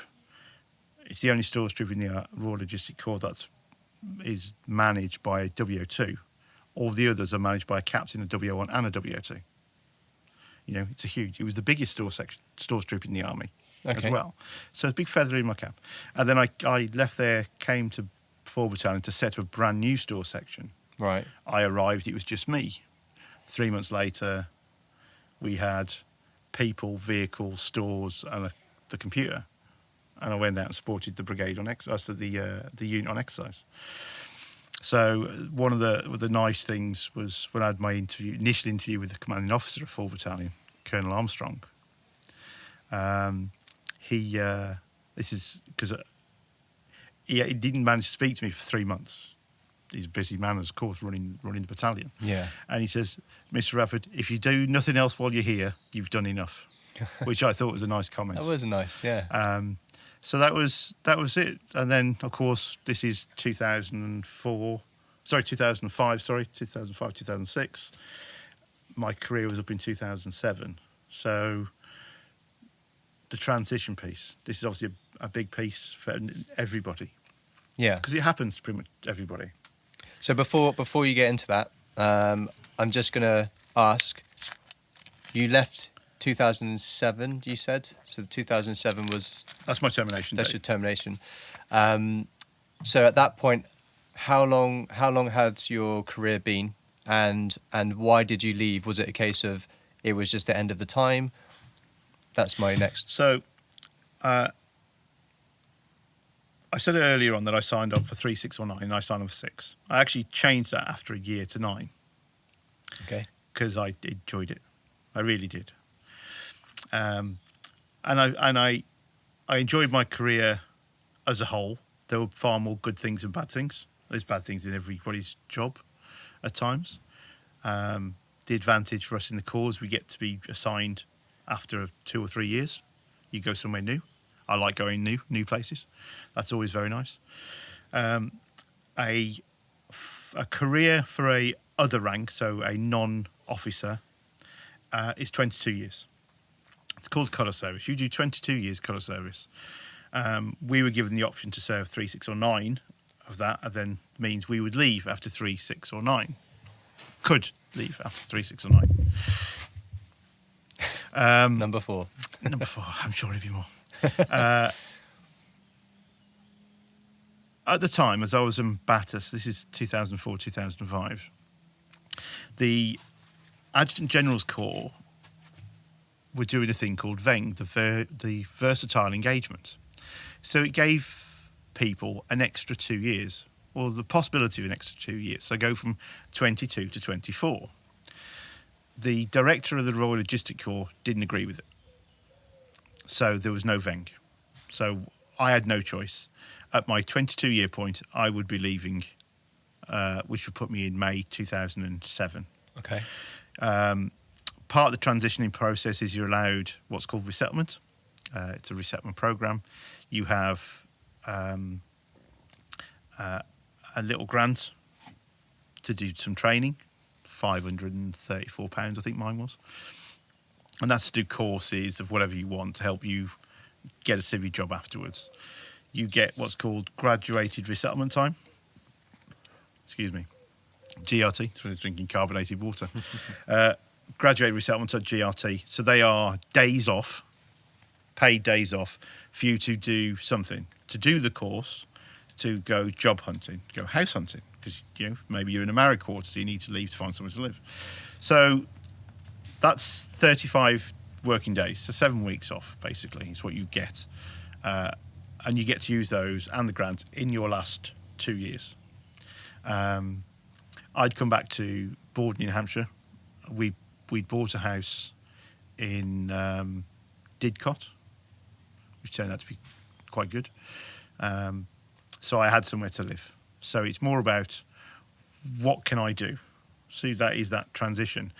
I'd been a logistician for 22 years. There was nothing on paper to say I'd done it. I didn't have a qualification. There was no qualifications of logisticians. That was available in the army at the time. So I looked at doing a logistics course in my resettlement, and there was one organised, so I did that. So I did a level 3 in NVQ in logistics. So that's warehouse and distribution. It's the transportation side. There's a health and safety module on it and all that. One of the instructors was a fellow of the Chartered Institute of Logistics and Transport. So while we were talking, I said what I'd done, and he went, "You should apply for chartered member status." I went, "Well, what's the point?" He says, "It might get you an interview." Fair one. So I had a professional interview with a guy from the institute. Said what I'd done, the stores section, the stores trooper then setting up a brand new store section, and he went, "Works for me." So he signed me off. So I signed off, and the signature from the sponsors from the fellow got me chartered membership. So I became a chartered member of the Institute of Logistics and Transport. Nice. So at least that got me something on paper, a certificate, Yeah. as well as the level 3 MVQ, to actually then do some proper applying for real jobs. So I put my CV out on Monster. Yeah. Fish. Several of the websites that find jobs, because of course one thing you have to think about when you're leaving the army, what are you going to do? Are you going to stay and try and do what you've been doing for the last 20 odd years? Yeah. My personal view was, I've got all this experience doing this, why would I change it and do something brand new? Some people don't want to do what they've just done for the last 22 years. Yeah, they want to change. They want to do something new. Yeah. And it's something that you have to decide for yourself. And the normal thing is that you will have 4 jobs before you settle into the one that then you takes you into retirement. Yeah. That's generally... Like on average. Yeah, absolutely. Some get it straight out of the gate. Yeah. Some don't and are always seeking, Yeah. For me, I want to stay in the logistics. I enjoy doing that work, again, that customer service piece, that helping people get what they need. I like and still do today. We thought about where we wanted to stay, and we thought, no, we'll stay around in the Oxfordshire area. We like that place. It's close enough to London. It's close enough to the south coast. Job hunting shouldn't be too bad. So got my CV out on there. And just before I left, I went for an interview with a company called GIST, which is part of the BOC, the British Oxygen Company Group, to be a shift manager near Heathrow. They look after the British Airways in-flight retail side, so it would be looking after the the retail piece. Make sure it's stocked. Every plane's got what it needs when it goes up in the air. So there was that. There was a chilled food shift manager for Tesco's, which I went for. That was an obvious, I'm not getting that job, because there was another guy who was moving from the north to the south, who was already one of their shift managers up north. Yeah. Became obvious that there was no way in a million years I was going to get that job. I went for a job as a facilities manager up in RAF Halton. So that was working for a Spire, I think. And I went in for that one. And the first thing he said to me was, as a Sergeant Major, you're obviously a tyrant. And that made me sit back.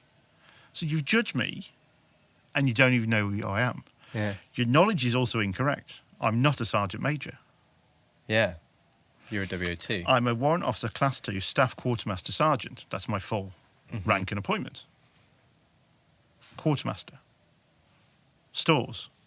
Not Squadron Sergeant Major. It's a totally different thing. For those who don't know, a Sergeant Major is responsible for discipline of the people within the unit. That's their job. Company Sergeant Major, Regimental Sergeant Major. They're there to enforce discipline. Yeah. So there are some other tasks, but that's one of their primary roles, of course.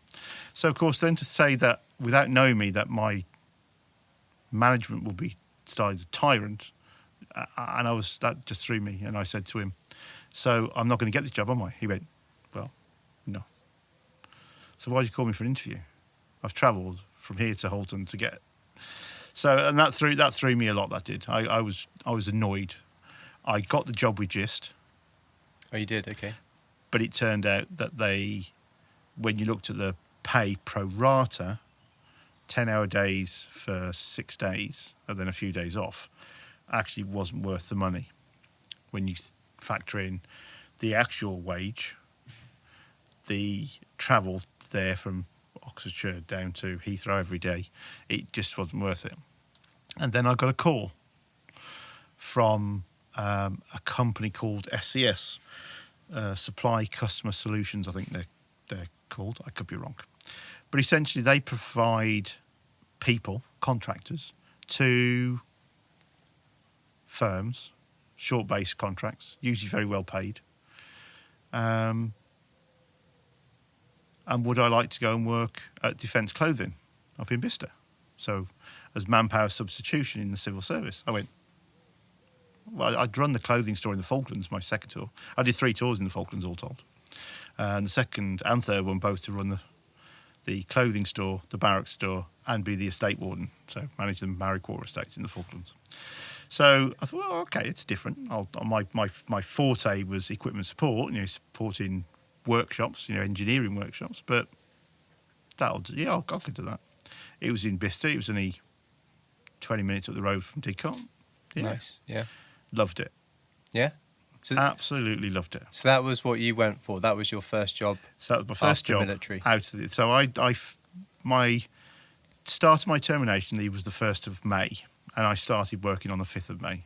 Okay. They told me what the pay was per day. I went, well, okay, that's not bad.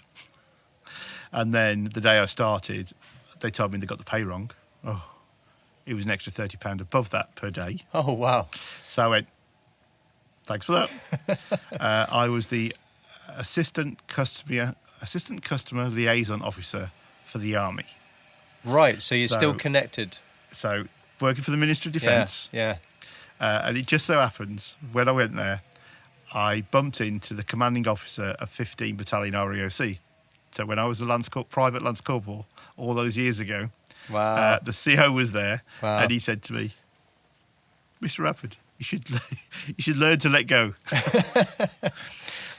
One of the things that surprised me more than anything else when I left, I'd never considered myself particularly green. There's an expression of being green in the Army. My friend who lives just up the road in Tidworth, you cut him, he bleeds green. Mm-hmm. Everything he wears, he's thinking olive drab. Even his civvy clothes, he wears a lot of olive drab or camouflage. He is absolutely army-barmy. Yeah. I never considered myself that way. I've enjoyed my time. I thought that, but I never thought I was that way inclined. Mm-hmm. And then I left. And even though I was working with the MOD, so supporting the army, I was no longer in the army. Yeah. And that was odd. And I missed it. I was surprised. I enjoyed the customer liaison job because it was, again, having a customer, finding the information out and giving them the answer, and you end up with a happy person, and that gives me a certain sense of satisfaction. The physical leaving the army was wrenching because you sort of amble out. I was surprised. I went to the pay office. I'm leaving the army soon. Should you not be telling me that I need to do things? Well, sir, we've got nothing written down. So, and it was weird. Yeah. And I'd seen other people leave, of course, over my career. Yeah. And I knew I'd have to have final medical, so I went to the med centre. And there was a young Remy craftsman, so a private's obviously the lowest rank in the army. Remy lad, he says, "What are you for?" So for my final medical. Oh, you posted, as in going to another unit. I went, "No, I'm leaving the army." He went, "Wow, that's ages away." I says, honestly, sat where you are, looking forward to leaving. It's forever away. I says, stood where I'm sat now, stood where I'm sat, winner. Where I am now, looking back to the start, it's gone in a heartbeat. Mm-hmm. And that's the truth. It's very old saying, a bit cliche, but it's absolutely true. It's gone before you know it's gone, and you think, wow, where did it all go? Yeah. So going to work for the Ministry of Defence was good. The pay was good. That was good. And I was to get my pension. That. So your transition was quite clean, would you say? Quite easy? It was. I think I was lucky enough to be picked up by SCS, though I could have gone and worked for GIST anyway. So I've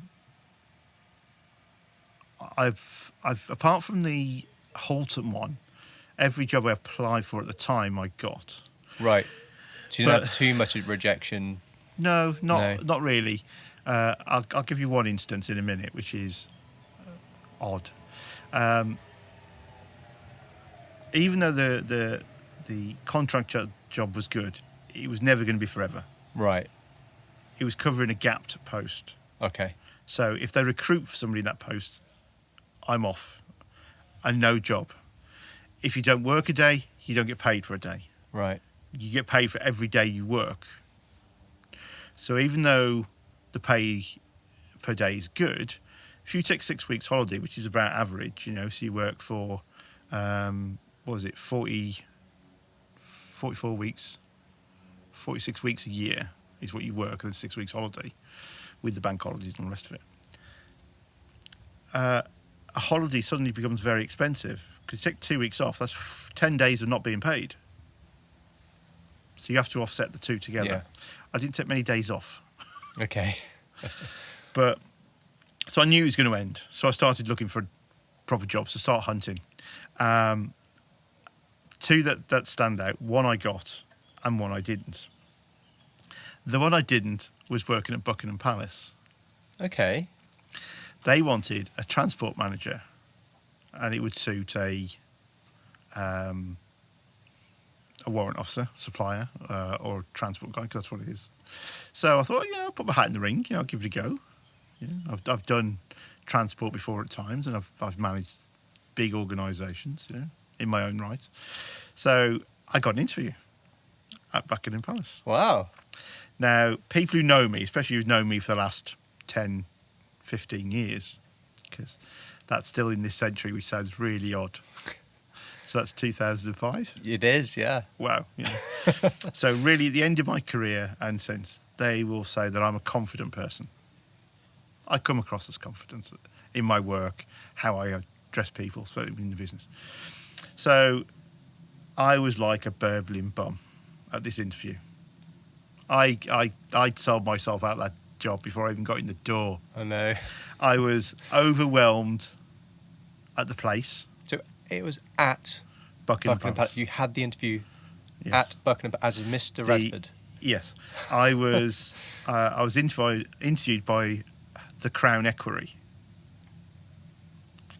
Because, of course, this is going to work for the... Might be worth to explain what that is, because not everyone's going to know what that is. So, the job was to work for Her Majesty's household in Buckingham Palace. The job itself was to move away the staff, not the Queen, because the Queen's transport is held by somebody different, because, of course, the protection squad that she has and all the rest of it. So, the senior royals and that is managed by a completely different department. So, this would be managing the transport for pretty much everybody else. The Crown Equerry is a senior member of the Her Majesty's household, so it's a title in its own right, but it's a proper senior manager within the household. Essentially, is what it is. And another lady was there, which I can't remember. So it was a coolish day. I had my suit on. I've got a nice overcoat that goes over the top of it. I sort of hit the door on the way in. I hung the coat up. It didn't quite hang up properly. I sat down and was like a nervous wreck. Oh, no. When I left, I walked into the door, got outside, realised I forgot my coat, had to go back in and get it. Oh. So Rose had come to London anyway, because we had a day out in London at the time. Rose was in a cafe across the road. I went, I said, not in a million years I'm getting that job. And I completely sold myself out. And what I want to say to people about that is you shouldn't, if you're good enough to get an interview, then you're good enough to have the job. Yeah. Yeah. So there was no need for me. I was made nervous by the location. Yeah. And that was wrong. Yeah. So think about that point. If you've been good enough to get the interview, you're good enough to have the job. Yeah. So you're good enough for them want to see you. So you shouldn't be nervous because you've made that piece. Mm-hmm. The hardest point about any job application is getting an interview. Yeah. Yeah. If a professional qualification helps you get an interview, beats having it, they're not having it. I get asked a lot by young guys who are leaving. I say young guys. I'm 53, so anybody 40 is young. And, of course, that's traditional for leaving the army. Join at 18, leave at 40. Now, 42 with the Veng piece. So, and they say, well, is it worth getting the Sitting Guild's level 6 award in leadership management? Does it get you an interview? If that says yes, then it's worth paying £100 to do it, because it gets you an interview. That's an interview. You can't get a job if you don't get an interview. No, that's it. Yeah. So all these pieces, all these bits, these qualifications, these certificates, the memberships of professional bodies, if it gets you an interview, then they're worth paying the money for. Okay, and that's what I would say. Good. It's your advice. I wish I'd take my own advice, especially on the Buckingham Palace tour, because I didn't think about that in that frame till a lot later. I got the interview, so I must have been good enough to get the job. But it was the place that... And I completely sold myself away from it. Mm-hmm. I say walking into the door on the way out was terrible. I then forget my coat, winner. It's like, oh, dearie me. So I applied for a job, a civvy job, for a company in Northampton, an IT services company. I've been talking for a long time. No, this is all good. We've got plenty of time. An IT services company in Northampton. I was going to be the National Stock Audit Manager. So they do third-party logistics. So the stuff, they've got engineers based around the country for all their different contracts. And they've got their circuit boards, their printers, all the bits they need for the engineer to do their job, sat in companies around. So DHL in one location and a mom and pop warehouse up in Scotland, and so it was proper high-tech stuff to a shed. It really was things. So I went for that interview and got the job in 15 minutes. Really? Wow. They were just impressed with what I'd done. Stock taking, which is pretty much what it is. Well, I led stock taking programs, having run a big, massive warehouse with a turnover of, pretty much £50 million a year. BATUS. Yeah. It's huge. Yeah. Throughput. It certainly stood me in good stead for this type of thing. It was working from home. It was seeing how a civilian company works. So that was different. So that was truly nothing to do with the military. So my first time since 1984 that I'd actually been in the civvy world, because even when I left, so this is still 2007 sort of time, 2007 coming to 2008, he was still working for the military. He was working for the MOD and working directly with the army. So there was no, I hadn't really left, if you like. Yeah. This was having left. Yeah. And it was odd. How did you find it? You said it's odd, but is that because Well, people treated you, or? We live in a hierarchical society in the military. Yeah. We know if somebody's got more bling on their arm, they're more senior than me. And if they're in my corps or my trade group, it means they are definitely my senior, and I should be listening to them. So we infer respect automatically based on somebody's rank until we're shown otherwise. Whereas, of course, in a civvy place, it's not quite the same. The hierarchical structure may not be how you see it. Everybody's wearing the same type of clothes. So, is that person a manager or is they a worker? The old blue collar workers, where they literally wore blue before, and everybody who worked in an office wore white collar. So, blue and white collar workers is by the wayside. You could be in a works, T-shirt with a logo on it, and everybody wears the same thing. So who's the manager? Yeah. So you've got to find your way around that sort of pit where before it was instinctual for the last 22 years. I didn't like how they ran their place. I didn't think it was particularly good. Having managed much bigger organisations on my own, So they would do silly things like if they're missing what's on the desk, they're missing the screen, but they're up a computer, the actual desktop, that's okay. Well, that's one down, that's one up, that's okay. And I'm like, that's two mistakes. Yeah. Just because you're surplus, that's just as bad. That means somebody hasn't got something they were supposed to have. No, we'll just offset that against that. I can see in price, money in overall, I get that, but not in the item itself. So it didn't get a thing. And then the manager wouldn't talk to me. So I worked remotely. And literally wouldn't talk to me. Why was that, though? Why? I don't know. Don't know? Still don't know? No. So I would say I had a small team, Luke and Fred.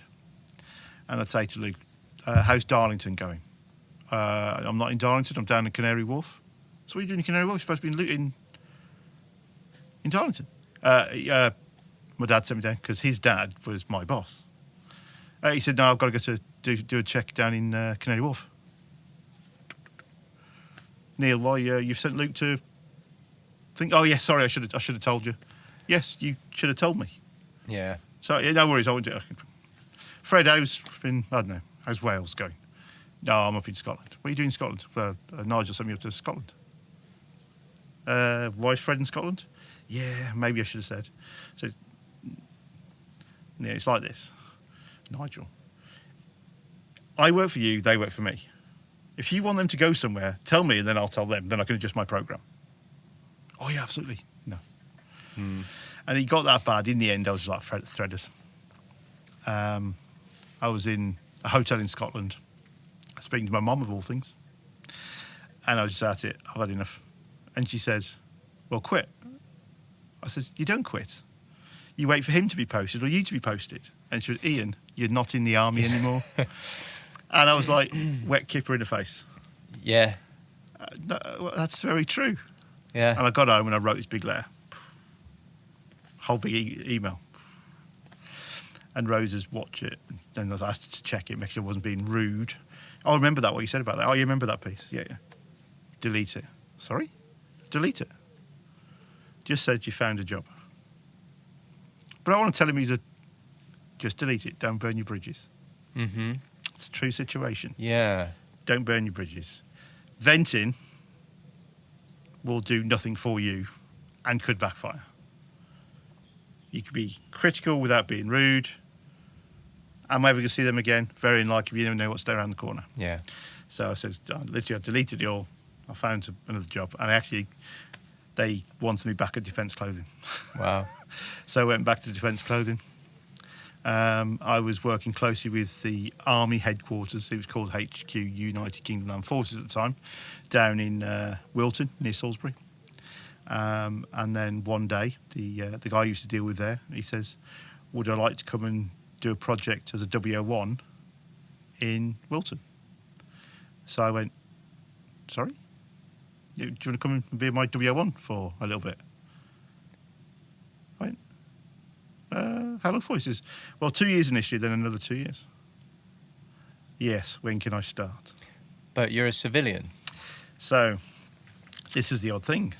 Yeah. What it was, it was a thing that was set up a few years before then called full-time reserve service. Okay. So essentially it's going back into the military on a different set of terms and conditions of service. It was originally geared around the Territorial Army, which is now called the Army Reserve, to give them a chance of some extra service. But what it does do is it brings in the experience that has left in to do a particular job. So I was like, okay. You don't get what's called the X factor. So the pay was 14% less than it would be. But since I left the army as a WO2, and this is a WO1, that 14% made not a lot of difference, to be fair. And I was so bitter and twisted about not being a WO1 when I left, and it took me a long time to get over that, not making it, that it was a bit of a, oh, yeah, okay. That sort of opened my eyes a bit. It actually took a Major Neil Howes, and he will always have my thanks. And he says to me, how do you think your career has not been a success? He says, not everybody does 22 years, a full career. True. Not everybody gets to warrant officer. Very true. He says, you have that certificate on your wall, your warrant. I went, yes. He says, so your career, by any other metric, has been a success. And it was a big, wide open moment for me, eyes wide open moment. And I was like, that's true. I still wanted to be a WO1. So I said, yeah. So I started on the 1st of July 2008 as a WO1, acting WO1. Put the big badge on and rolled out what's called Future Army Dress, which is the Army's parade uniform that had just come in. And I did that for 2 years, and others. My boss's post was gapped for a while, so I was asked to stand in and do his job over the regular WO1 that was there. So I did that. And then I got called in one day and they cut the post. Okay. As always, the Army's always, and the military altogether, all three services, go through strategic defence reviews, manpower reviews, and cut posts. I think they cut 72 posts across the headquarters that year. Mine was one of them. So I got called in by the assistant director, who's a full colonel, who said, apologised for the post being cut because they were going to give me another 2 years. He says, get yourself up to Boscombe Down, which is about 8 miles from Wilton. Go and see this Lieutenant Colonel there and he'll have a job for you.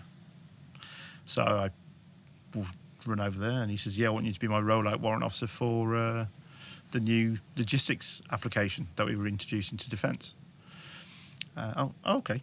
So I led all the teams that rolled out this new IT system. Again, as an acting WO1, so I did 4 years there. So I did 6 years as an acting WO1, so that was nice. That came to an end. I had a month? Yeah, I'd applied for a job in the September, October to go and work in Andover at the Army headquarters because it had moved by then.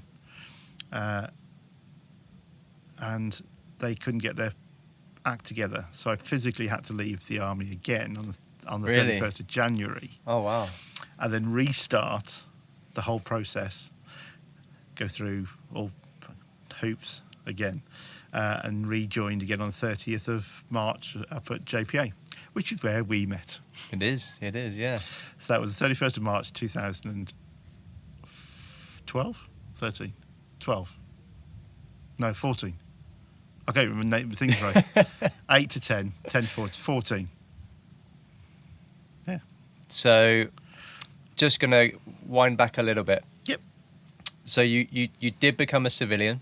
I did. You were a Mister. Yep. Absolutely. After being a WO2, and you did that civvy job for a little bit, and it was what it was. And then you joined this little part of the military, the FTRS, and you wore a uniform again. Yep. And you wore the rank, and you were called Sir again. Yeah. Yeah. So it's like you hadn't left. Absolutely. Yeah. But you would never be used to go away on tour or anything like that, would you? No. So There's full-time reserve service. FTRS have different types of commitment. So you have a commitment and not a contract. That's something that a lot of people tend to get wrong. They think they have a contract. They don't. They have a commitment. okay. There is a reason. Commitments aren't governed by contract law. Right. So, because it can be ended at any time. Oh, it can. That was my other question, was how long does it last? If it's without agreement, they have to give you 7 months' notice. Right. But at any time? Yeah. Wow. So if they decide they're going to get rid of the post, they can give you 7 months' notice and you're gone. And there's nothing you can do. Oh. When you say you've got a 2-year commitment, at the end of that time you just finish, you would have to find yourself another commitment. Right. You can go up the ranks, down the ranks. Really? So I'm on my 4th. So I did WO1, acting WO1, acting WO1, staff sergeant, WO2, and yes, my 4th, which I'm still on now. Wow. Okay. So the terms and conditions of service are different to a regular. They are. Yeah. You have full commitment. That is essentially you back in the army. You can have a married quarter, you can have accommodation in the block, med dent. That it is what it is. But they're usually designed for people to go on operations. So Right. it's to cover a gap for somebody on tour. Okay. So into an operational theatre, so Afghanistan, Iraq, wherever, and they get full commitment because they're away. Right. Then you have limited commitment. I've been doing this since 2008, and I've not heard anybody on limited commitment. There must be some, but I've never come across them. Right. So it's a little bit not quite full commitment, so they don't get the full, they don't get accommodation, they don't get med dent, but they get a little bit of the X factor. Full commitment gets a full X factor. And then you get what I'm on, which is called home commitment. Oh, okay. FTRS HC. So that means I'm usually restricted to one location, so my work, Andover in where I am now. And but your working day is set the same as everybody else. You can still do exercises. You said technically you can still go and do duties, depending on what the local policy is. But there is no medical, dental. You can't have any assistance with travel to work. So as long as you accept those. And also the other piece, which is a big one for a lot of people, is your pension, your military pension. So when you leave after a full career, so you're doing your 22 years, must be 22 or more. There are some variations, but that's from 2015 onwards. You get your 22 years recreational service, you'll get an immediate pension. You'll get money every month paid to your bank. Now, when you go on FTRS commitment, when you add your FTRS salary and your pension together, they can't be more than you were on your last day of service. Right. There's a whole calculation piece. If it is, they start abating your pension. So it gets reduced and reduced and reduced. And some people don't like that. It could even get to the stage where they take away all your pension and then start taking out your pay. Wow. Now, I was clear with all my employing officers. If you hold my pension abatement, I get that. but you're not taking a single penny off me in my pay, because that's what I'm earning to do the job today. Mm-hmm. And I was quite hard and fast about that. That's it. But I know 2 people at least who were paying £130 back out of their pay as well as all their pension. Wow. But as they said to me, it's their circumstance. It's their wage. He was a major. He's still more than he was getting in a civilian job. So it's you've got to look at it in your own circumstance. Yeah. For me, it was quite a red line deal breaker to pay money back. So I get a portion of my pension. I get my pay. Yeah. It's based on the amount of service. So I was already a level 9 WO2 anyway, so I'm already at the top level. Maxed out, yeah. So I'm maxed out on that. And just for anybody that doesn't know, again, I don't know when this started, but I just remember that each rank has a certain amount of levels inside of it. And when you got promoted, let's say you were a level 9 at a corporal, when you jumped across to sergeant, you had the next step up in pay, which might have been like level 5. So you wouldn't actually start at level 1.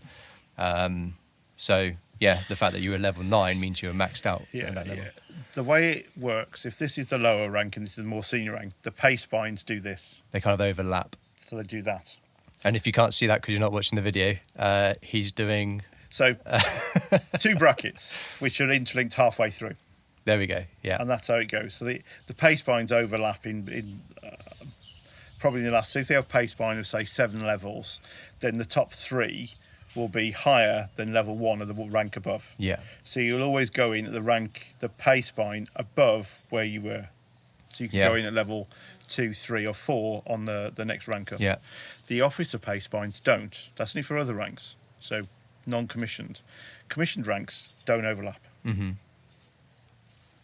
And that's actually something I quite liked. You could go onto the internet and have a look what a corporal level 5 gets. But in Civvy Street, you don't really have that, and it's a bit weird to get used to that. It's a big thing. I had the exact same conversation with a guy who works for a company called Stereo. They were doing the application, the IT application, and our pay is transparent. Yeah. If you know how long somebody's been in, and when they got promoted, you can say with quite good certainty that they're on level 3, blah, blah, and this is how much to get paid. It's published, because we are essentially public servants. You know, we're paid through by tax. When I was speaking to this gentleman, he says there could be 2 of us doing exactly the same job, and I'm on twice the money he's on. Wow. So in Civvy Street, unless you're in a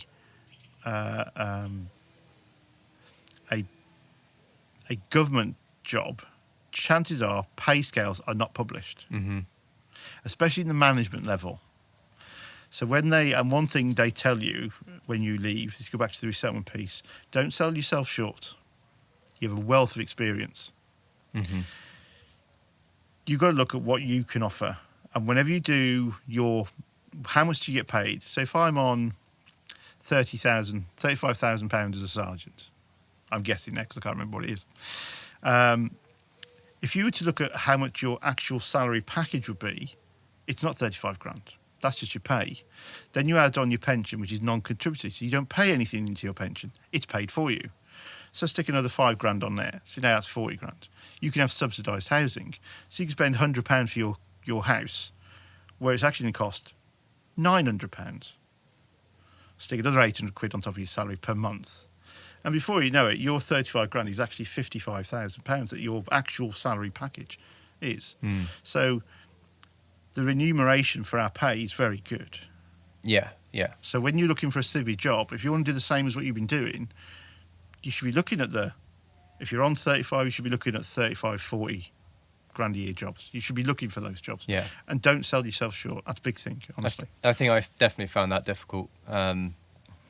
You know, I did 16 years, but I still found it difficult to boast about myself and the stuff I did and what I could do. So that is a tricky thing, especially if you're listening to this and about to leave the military.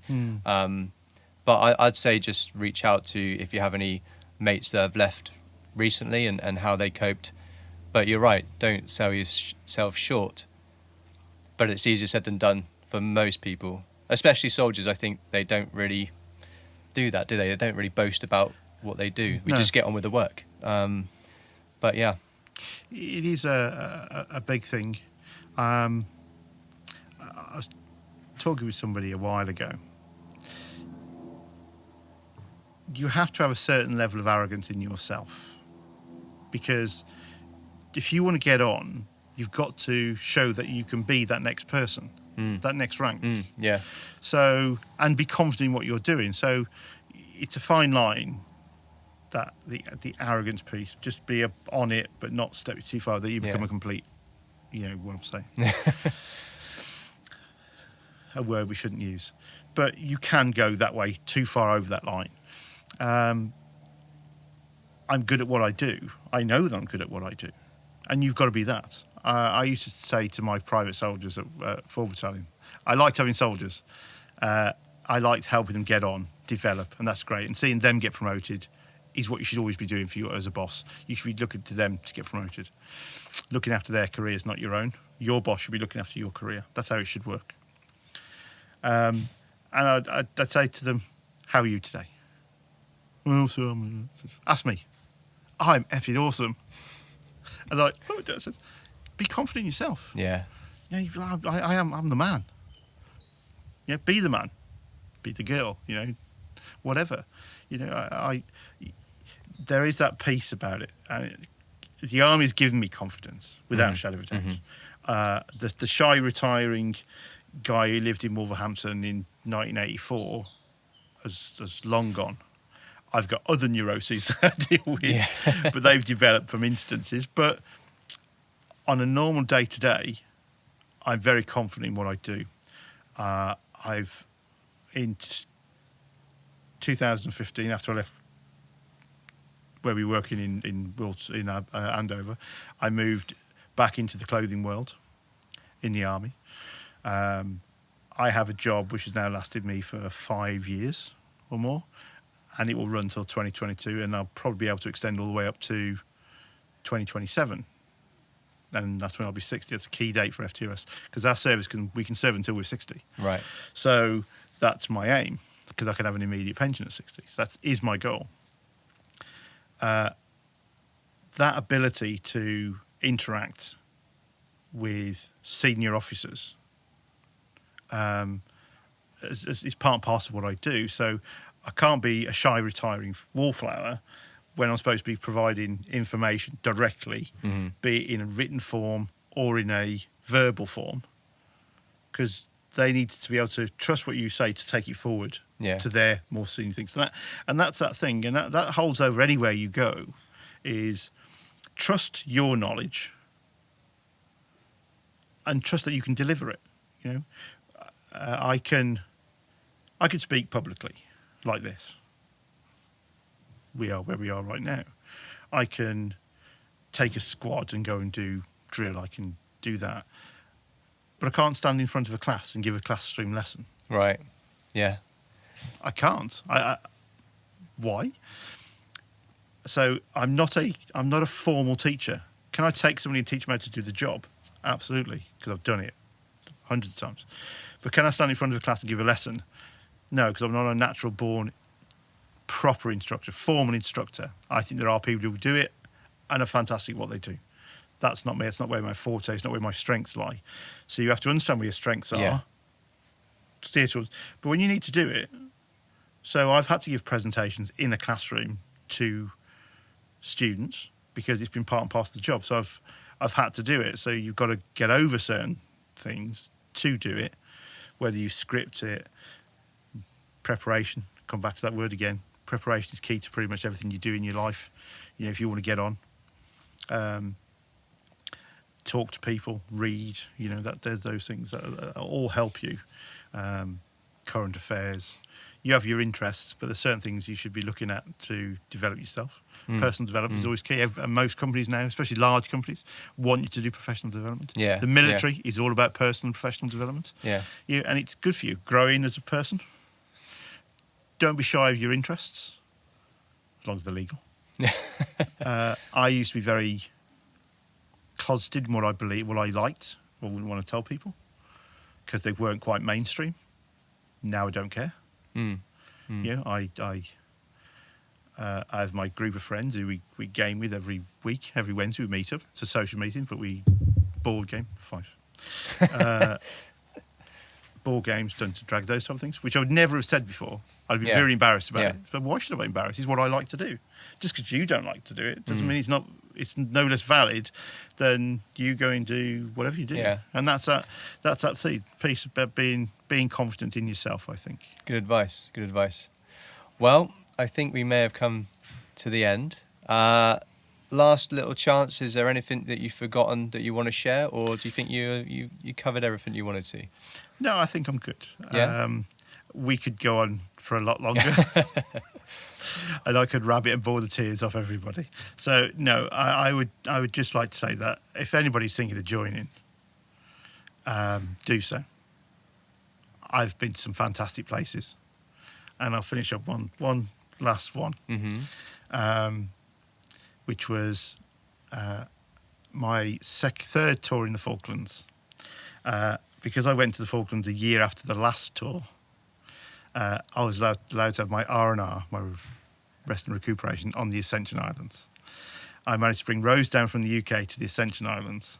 So we had a villa to ourselves, a Land Rover, and a beach. Nice. To ourselves on the equator, and it cost me £35. There are big perks in the military for sure. At times, there's some crap things, but once in a while, there are some diamonds. Yeah. Perfect. Well, Ian, thank you so much for sharing. Thank you for your time. And most importantly, thank you for your service. Thank you. This has been Military Veteran Podcast. Out.